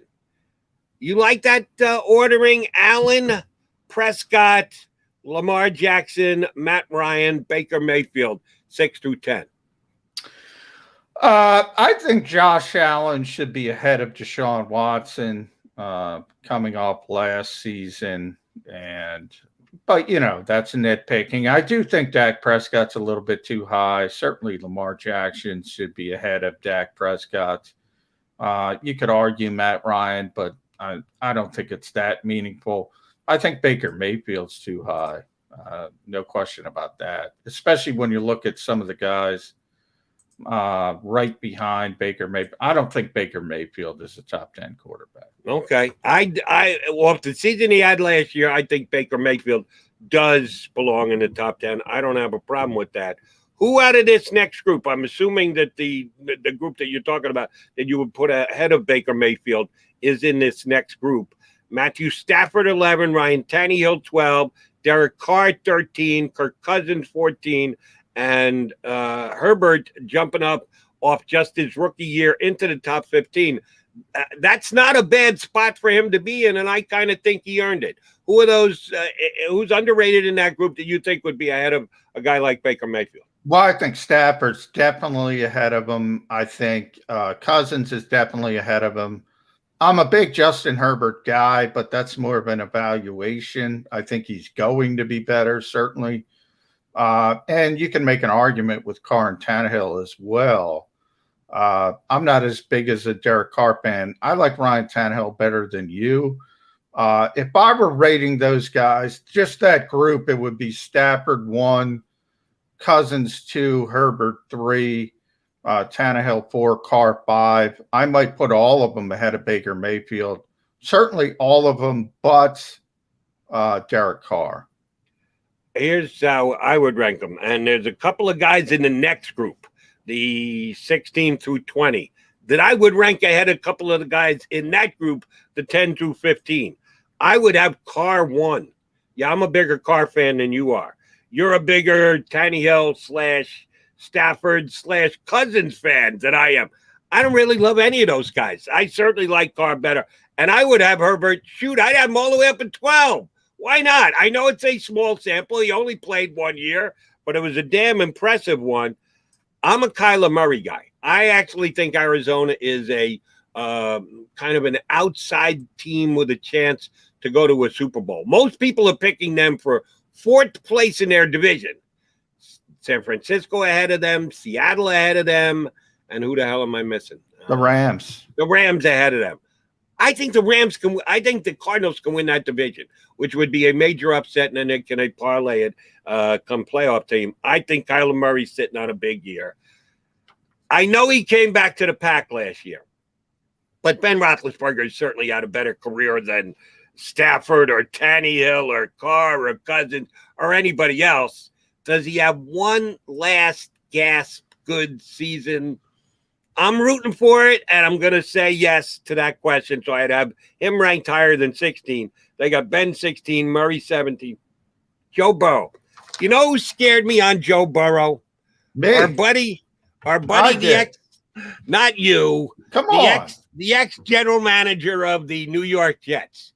Our buddy Mike Tannenbaum. Who came on here. Come on, give me credit. Why you got to give Mr. T credit? Give Johnny Mac. Give your partner some credit. Because he said it before you did on this show. I don't know if you thought it ahead of time, but the first time I ever heard somebody verbalize it, and yes. Oh, come on, Jody. I've been talking about that since the injury because of RG3 and because of Carson. I've seen it up close. That is a devastating injury. Now, what Mike said that was interesting. He had concerns over Joe Burrow about getting injured before he got injured. Now, I didn't see that, but he talked about how slight his lower body was. I'm just talking post-injury. Man, that is devastating. So if Joe Burrow's going to be what he was before the injury, it's possible. But I'll tell you right off the bat, Jody, it's going to take a couple years. It's going to take 2 years off that injury. That's how devastating it was. That does scare me about Burrow because with the start that he got off to before the injury, I said, that 1 year at LSU was not make-believe. It didn't just come out of nowhere. This kid did deserve to be the number 1 pick in the draft. He's going to be a franchise quarterback in this league. Oops, there goes the season with the injury. So they've got him at number 18. I don't even know if he can live up to 18, at least not this first year.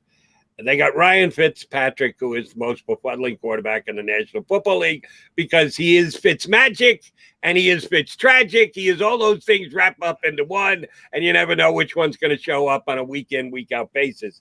That gets you number 19? I'm not sure about that. And Daniel Jones. Your guy. Of the New York Giants, 20th ranked quarterback. I am going to go on record right here, right now on Bird Street 65. If I had the ability to pick a quarterback for my team, any team in the National Football League going into this year, I'm taking Jalen Hurts before I'm taking Daniel Jones. And Daniel Jones, not to give it away here, more than 10 spots ahead of our buddy Jalen Hurts. What has Daniel Jones done to make you believe that he's going to be a top 20 quarterback in this league? All right, I'll run them back quickly. Give me your thoughts on all of them. Ben at 16, Murray at 17, Burrow at 18, Fitzmagic or Tragic at 19, and Daniel Jones. Like, love, hate. Give me your thoughts on those 5 QBs. Well, I'm with you with Ben. I mean, my concerns with Ben, and I have no problem with him here, is all because of his age and his elbow surgery. He's not the same guy. It was pretty amazing. Pittsburgh got off to that 11-0 start. You saw he's just not the same guy physically. So, look, he's a Hall of Fame quarterback. He's much better than overall when you're taking into account the Matthew Staffords, Kirk Cousins, Ryan Tannehill's, always said the previous group. But right now, no. I just don't think he has it physically anymore. My concerns with Kyler Murray, I've said in the past, are I don't know how he stays healthy the way he plays. I don't know when it's coming, Jody, but it's coming. And that division's tough. I hear what you're saying. It might be the best division in football. I don't think Arizona's a bad team, but they're not winning that division. It's just too good. Okay. But he probably should be a little bit higher than 17. I would have no problem having Kyler Murray in that 10 to 15 group. Joe Burrow gave you my concerns with the injuries. And then I think you see the drop-off. But that's where you are, 18, 19. That's when we talk about starting quarterbacks, we have 32 teams, Jody. So there's got to be 32 starters, right? But there is not 32. But there's not 32 starting quarterbacks in the NFL. And you see the drop-off. I'm taking the rookies out of the equation because the rookies are all about evaluation. There are not 32 guys capable of starting at a competent level in the NFL. And you see the drop-off right about 18. Yeah, they're going to play the first week of the season 16 games, which means 32 teams, which means there's going to be 32 starters. So there are 32 starters. I'm not going to accept that there aren't 32 starters. There have to be 32 starters. There aren't 32 guys that play to a level that you would want a starting quarterback to play with, but they are starting quarterbacks, so they get that. Maybe it's by default, but they certainly get that qualification. Let me, before I get back to the list, let me sidetrack for just a second. And this is an unfair question, but you've been working with me long enough to know that I'm ready, willing, and able to ask unfair questions of you. Who's got the best wide receiver group in the National Football League? Oh, that's a good question. I'd have to think about it. Well, I would say right off the bat, Tennessee's now pretty good. You bring in Julio Jones to team up with A.J. Brown. Minnesota's pretty good with Thielen and Jefferson. And Arizona's pretty good, obviously. Those are the three teams that pop out to me right away. Good. You did get the team that I would put at the top of that list. That would be the Arizona Cardinals. They already have DeAndre Hopkins, who, yes, I know Devontae Adams had a great year last year, but I still think DeAndre Hopkins is the number one wide receiver. There's three guys that, for me, kind of separate themselves, and I know different people have them in different orders. I would put Hopkins 1, and maybe Devontae Adams moved into the number 2 slot ahead of Julio Jones. We got to see what Julio is this year with Tennessee. I got to throw Tampa Bay in there too. I forgot about Tampa Bay. Tampa Bay might be number 2 to me. But DeAndre Hopkins, add an AJ Green.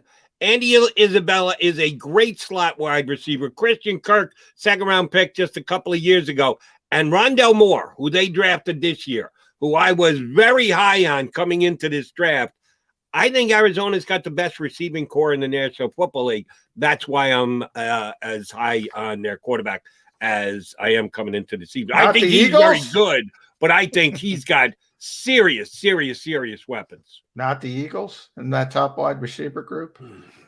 Hold on. Where would I? No, you don't want to know where I ranked the Eagles. All right, back to the list. How Daniel Jones is number 20 boggles my mind.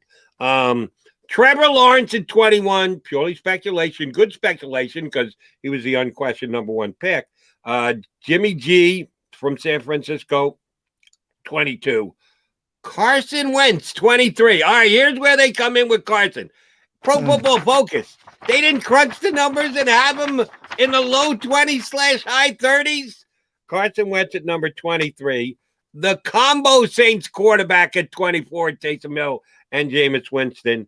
And Justin Fields at number 25. So, yes, despite the fact that Trey Lance was drafted before Justin Fields, still don't understand that. Despite the fact that Zach Wilson was drafted before Justin Fields, still don't understand that and not happy about that because it was the Jets. They got Justin Fields as the number 2 rookie QB. How do you like or dislike that next group of 5? Well, I don't like it, and we talk about Carson Wentz. They lead with, Carson led the NFL last season in turnover-worthy plays, 24. And remember, he didn't even play after week 14. That's how bad Carson Wentz was last season. Anybody who listens to the show, I'm not sure how much you listen to me, Jody, but everybody knows what I think about Jimmy Garoppolo. I don't like him even a little bit as a quarterback. So we're in the weeds at this point. I think Jameis Winston, I've always thought Jameis Winston had significant talent, but, he turns the football over. How's he going to solve that if he can find a way to solve that? I think he would be the best of that group. He's certainly better than Taysom Hill. But, yeah, we're in that weeds.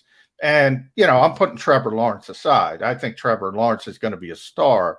But how do you rate rookie quarterbacks? I don't know. You just throw them out there. Because I think if Trevor Lawrence is what Trevor Lawrence is going to be, Jody, what I think he's going to be a hell of a lot higher than 21 on this list as a rookie, by the way. No, that's what you got to do.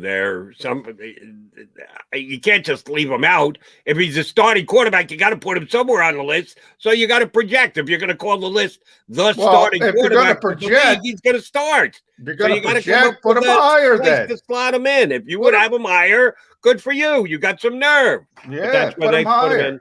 They put him in. They got him ahead of your boy Jimmy G. You got to at least give him that much at number 21. All right, well, then who are the guys you're going to put? I'd put him over Daniel Jones. That's for Dan. He's not above Daniel Jones. He's not above Ben Roethlisberger's got one arm, and that's not the arm he throws with.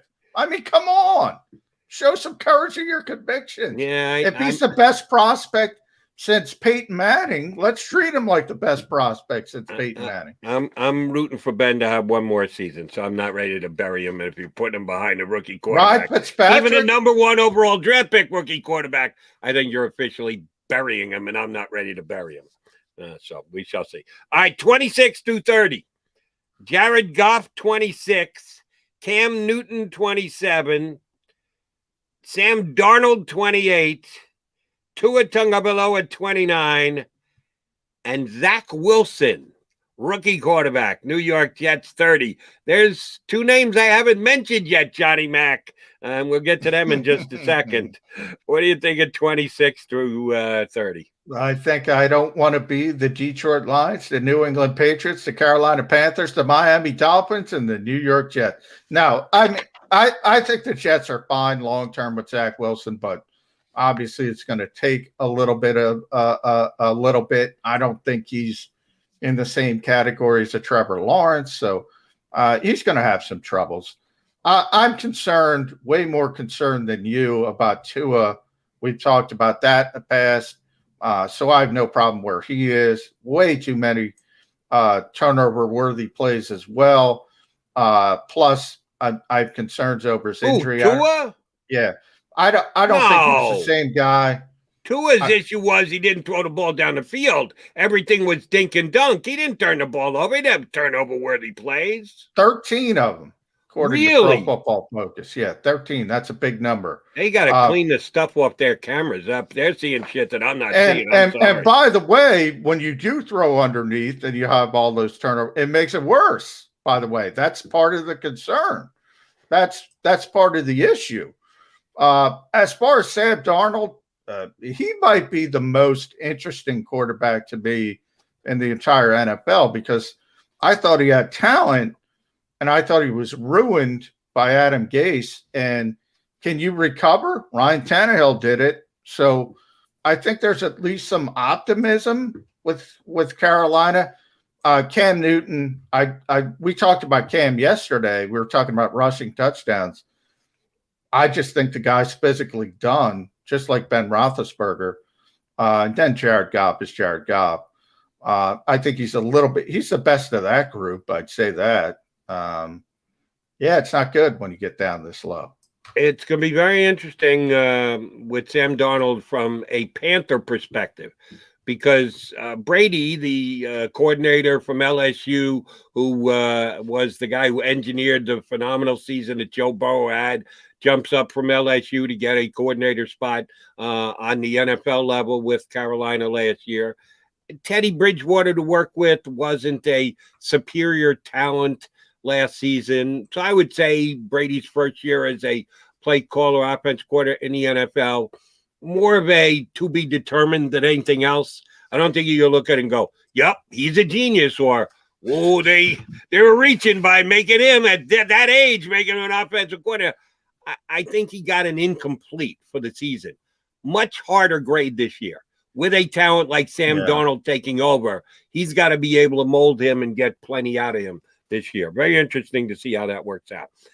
And then, yes, number 31 and 32. Jalen Hurts, 31. Drew Lock, number 32, which you say is a major slap in the face to Teddy Bridgewater that they're listing him as their starting quarterback.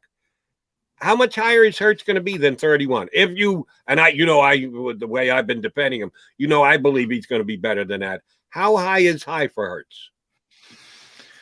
20. If he can get to 20, I think that would be a successful season. And I think that's where he can get to. So I think that brings up the larger conversation. Is that good enough to prove you're the guy moving forward? I don't think it is. That's one of the things I have a concern with. In a lot of ways, I look at Jalen Hurts and I see placeholder. But, we've been talking about this particular list, Jody. Turnover-worthy plays. We mentioned with Carson Wentz. We mentioned with Tua. So Carson led the league with what was the number? 23, 24, which is really bad, obviously. 24, just looking it up. Jalen Hurts had 9 in 4 games, really. Because remember, he came in at halftime in Green Bay, but he didn't play most of the second half against Washington. So it's about 4 games. 9 in 4 games. You can speculate that out to 16. And it's going to be 17 this year, hopefully. That's tragic. That's a tragic number. Yeah, it is. And I fully acknowledge that. But here's a guy who was taken in the second round. And if they're telling him what they are telling us, that he was a backup quarterback and we didn't think he was going to come in and play. The only way he was going to come in and play was if Carson Wentz got hurt. And then all of a sudden he's being thrown into the deep end of the pool. I'm going to cut him some slack as a rookie. If Carson Wentz and he are putting up similar close to turnover type numbers, Carson Wentz is in his 5th year in the league. Jalen Hurts is in his 5th game in the league. So, well, my point is they're not similar, Jody. Carson was the worst quarterback in the league with 24 in 12 games. If you 32, okay, that's atrocious. If you put it out, well, Hurts is at 36. Right. That's worse. Right. And we're talking about the worst quarterback in the league. But what I was attempting to explain, either you didn't pick up on it or you didn't hear me. I understand it for Hurts. Hurts was A, rookie, and B, that's the way he plays. Oh, it's nothing worse for a veteran player. Where is Lamar Jackson on that list? Lamar doesn't have a ton, but I'll look it up. I would be surprised if he's not in the top 5 or 6. Because, he runs the football. He's going to take off and try and make plays with his legs. So if you're going to put yourself at risk, you're going to have turnover-worthy plays. I'd still take Lamar Jackson, even though he's going to take those chances and put himself in situations where he can turn the ball over and or make a huge play. I get the mentality of a running quarterback, but, Lamar Jackson's Lamar Jackson. Jalen Hurts is not Lamar Jackson. They're different types of players. Jalen Hurts is extremely strong. We had that one guy, he's a power lifter in high school. He's a fullback playing quarterback. I forget who said that. It was a great quote. He's unbelievably strong. I don't think people realize that. Lamar Jackson's like the fastest guy on the field. I mean, Lamar Jackson's like, Michael Vick supercharged. I mean, Jalen Hurts has great abilities as a runner, but they're different types of abilities. Lamar Jackson's on a different plane than everybody. Never mind. That's not an insult to Jalen Hurts. I don't think that's a fair comparison. I mean, Lamar Jackson's just different physically, and there's nobody close. Probably the closest would be Kyler Murray from an athleticism standpoint, but even Kyler's not close. He's not close to Lamar Jackson. Okay. I don't have it in front of me, but I think they were all pretty damn close with average yards per carry. How they go about it, how it actually ends up happening, describing their way of running, they can all be very different, but at the end of the play, how many yards did you pick up? Did you get a first down? Did you get into the end zone? You had a pretty goodly amount of touchdowns for a guy who carried the amount of times that he had. Production-wise, I think you can compare him to Lamar Jackson running the football. Their style, maybe not comparable. Their actual 40 speed, not comparable. But the only thing I care about is, well, when the play was over, what'd you do? What'd you achieve? What'd you get done? What kind of number was it? And, yeah, the kind of numbers that he put up as a runner last year was pretty damn impressive for me, and I think he can do it again this year. That's why I'm higher on Jalen Hurts. I'm going to throw more water because that's my role. I'm going to go ahead. You bring up a good point, Jody, in that Jalen Hurts wasn't supposed to be the starter. He was the rookie. He was, he was bolted into a terrible situation. All of that is true. Now, the one part of that is nobody was preparing for Jalen Hurts. Nobody was concerned about Jalen Hurts. He was thrust upon other teams as well. Now everybody's going to be scheming for Jalen Hurts. It's going to be much more difficult to do certain things. And when you scheme from Jalen Hurts, you're going to scheme for that running game. And that's where I think you can scheme all you want for Lamar Jackson running the football. He's going to run the damn football. I don't think the comparison is fair, is what I'm saying, to Jalen Hurts. Lamar Jackson is the greatest runner from the quarterback position that ever lived. I don't think it's fair to compare Jalen Hurts to Lamar Jackson. All right. I will just say this for those who are prepping to play the Eagles and get ready for Jalen Hurts this year. What does Nick Sirianni's offense look like? They've got tape of Jalen Hurts last year to take a look at. Oh, here's what we can do. Here's what we got to be on the lookout for. We can't allow him to do this.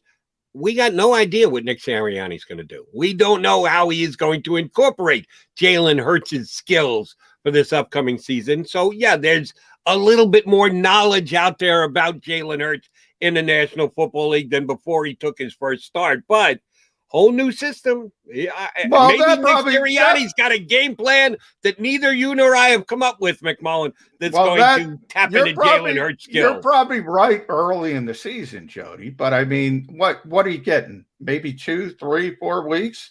And then you get a beat and you got everybody on film. And I love Jonathan Gannon for one thing, because Jonathan Gannon is honest, at least to this point. And what he said, and he's obviously the defensive coordinator. And I love JG for saying this. Everybody runs the same thing. It's about execution. It's about doing what you're supposed to do correctly. Yeah, he'll have a slight advantage very early in the season, Jody. But by week 3, week 4, everybody's got everything they need. All right, it's about the players succeeding. He is John McMullen. I am Jody McDonald. We'll come back. We'll put a bow on the show. Let's see how we close out Birds 365. I get scared sometimes. Of a lot of things. Joining in. Decisions. The dark. The dark. But I once heard someone say, but as I always say, it's okay to be afraid. As long as you face the fear. And keep moving forward.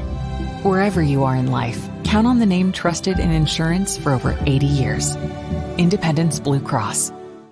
The savoring taste of a good bag of beef jerky is so enjoyable at any time of the day, as long as you can find it. Here's what we suggest. Pure Bull beef jerky is our answer, and soon it will be yours. Locally produced in the Philadelphia region, this high-quality, healthy protein snack is easy to secure. Go to steersnacks.com, and you'll see hot garlic, tropical heat, Pure Bull dry rub, and our favorite, Huck and Fod. What's that? Huck and Fod. Go now to steersnacks.com. Welcome to the Wildwoods, the perfect place where you can safely do everything or nothing at all. Catch a wave, take a nap, go for a drive, grab a bite. It's your vacation, and we're doing everything we can to make it a safe one. The Wildwoods. Your vacation, your way. The International Brotherhood of Electrical Workers, Local Union 98, is a proud sponsor of The Labor Show with J. Doc and Krause every Saturday night from 6 to 8 p.m. IBEW Local 98's highly trained and superbly skilled electricians are the best in the business, setting the highest safety standards in the electrical industry. So when you're planning your next industrial, commercial, or residential project, choose an IBEW Local 98 union contractor. Learn more at ibew98.org.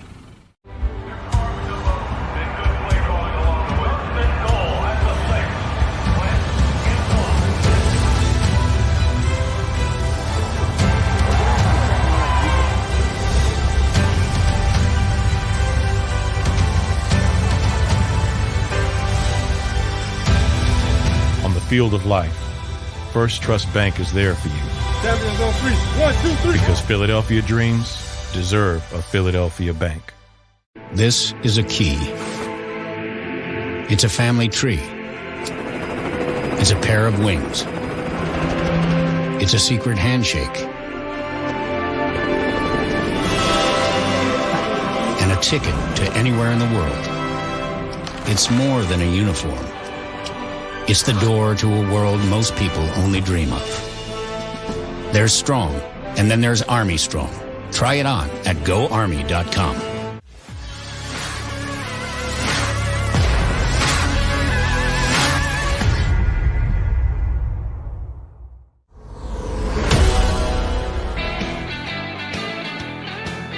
McMullen and McDonald come down the home stretch of a Birds 365 Tuesday.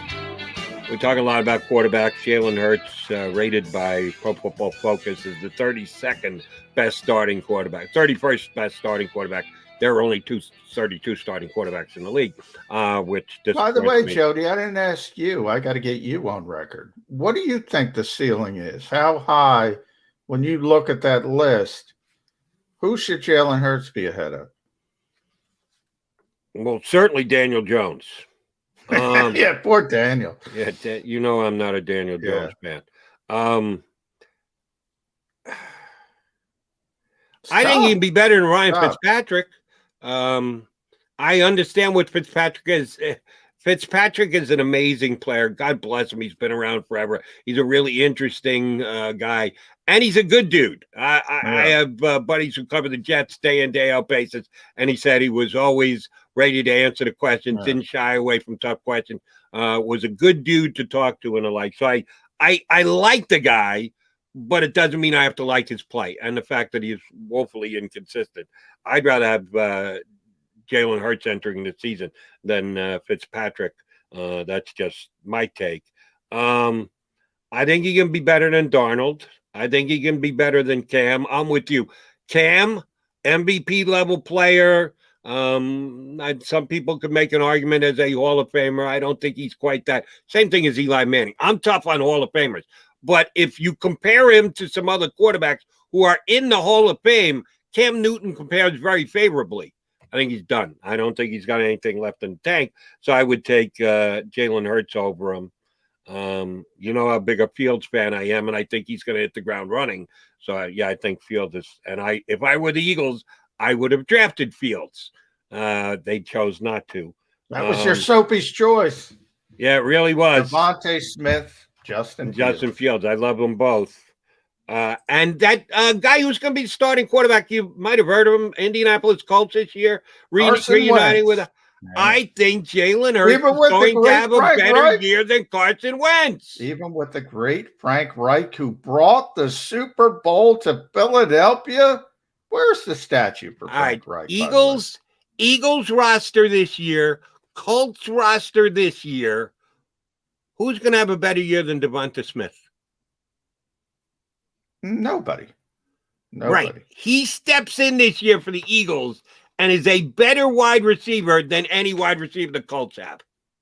But part of it is what John Stolnis said earlier in the show. Remember, Devonta Smith's going to get a lot of traffic. You know, we talk about Justin Jefferson last year. Remember, Justin Jefferson went in a situation where there was a great receiver already there. Devonta Smith's coming into a situation there's nobody else. You got to throw him the football. You got to throw him the football. So that's part of it as well. I think Indianapolis should be more balanced. But, yeah, they don't have obviously T.Y. Hilton at his age. You know, he's been a game-breaking player. They should be better as a group. But Devonta Smith should get a boatload of traffic because who else are you giving it to besides Dallas Goedert, of course? Right. And, oh, by the way, maybe Zach Ertz is the leading receiver for the Indianapolis Colts this year. He's still an Eagle, right? Just check it. I've been on Twitter during the show, not enough, but I haven't noticed that Zach Ertz has been traded yet. Well, I'm pretty, Howie's on vacation.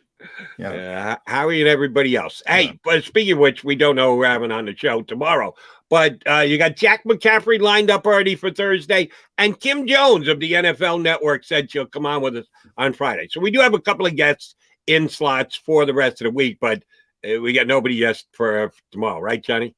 Not yet, but we'll get somebody. We'll get somebody, Jody. I'll convince. I got to get in the back room and twist some arms. Okay, you do that, buddy. Good luck. Can you twist somebody's arm while they're on vacation? I think it gets them out of arm twisting range, but we shall see. Good show today. We thank John Stolnis through the bad Wi-Fi, and he told me ahead of time when I got him on the phone yesterday. Hey, by the way, I want to get this in. Breaking news: the Eagles always break. Joint training camp practices with the Patriots on August 16th and 17th, and your New York Jets on August 24th and August 25th. Really going to do two of them? Yeah. They don't usually do that. Usually it's one team. It's usually the team that they're playing. Well, back when the Eagles used to play 4 preseason games. Now, of course, they only play 3 preseason games. It was always either the week 2 opponent or the week 3 opponent. It wouldn't be the week 1, and it's never been the Jets before the last week. They've never done the joint practices with them. It's usually the teams in week 2 or 3, and the Patriots fall into that category. But I'm surprised they're doing the Jets too, huh? Yeah, doing the Jets. Remember, things have changed. Only 3 preseason games. So you're seeing more of these joint practices across the league. So I think this is going to continue. And yeah, that should be fun because it's always fun when you have practice against somebody else. It gets kind of monotonous when you keep going against yourself. Now, correct me if I'm wrong, but they go to the Jets twice this year, right? Yes. 3. They have 3 visits to MetLife Stadium this year because they see the Jets twice and obviously the Giants. Have they seen the price of gas? It's going to cost them a lot to get up the turnpike to go play. I'm kidding, of course. But yeah, they play preseason Jets and regular season Jets, which mean those joint practices are going to be up the turnpike. And by the way, I think the Jets and the Giants are back-to-back, I think, on the schedule. I think they have MetLife back-to-back, but I have to check on that. Well, we'll certainly double-check that tomorrow. Partner, good job today, buddy. We'll do it again tomorrow. We'll try and scare up a guest or two. Thanks for tuning in on this Tuesday. Coming up tomorrow, shockingly, Wednesday edition, show number 68 tomorrow. We're getting closer to 100. Be right back here tomorrow on Birds 365. If you missed any of today's show on the JAKIB Media channel, listen to the podcast on your way home. Available on YouTube, Apple,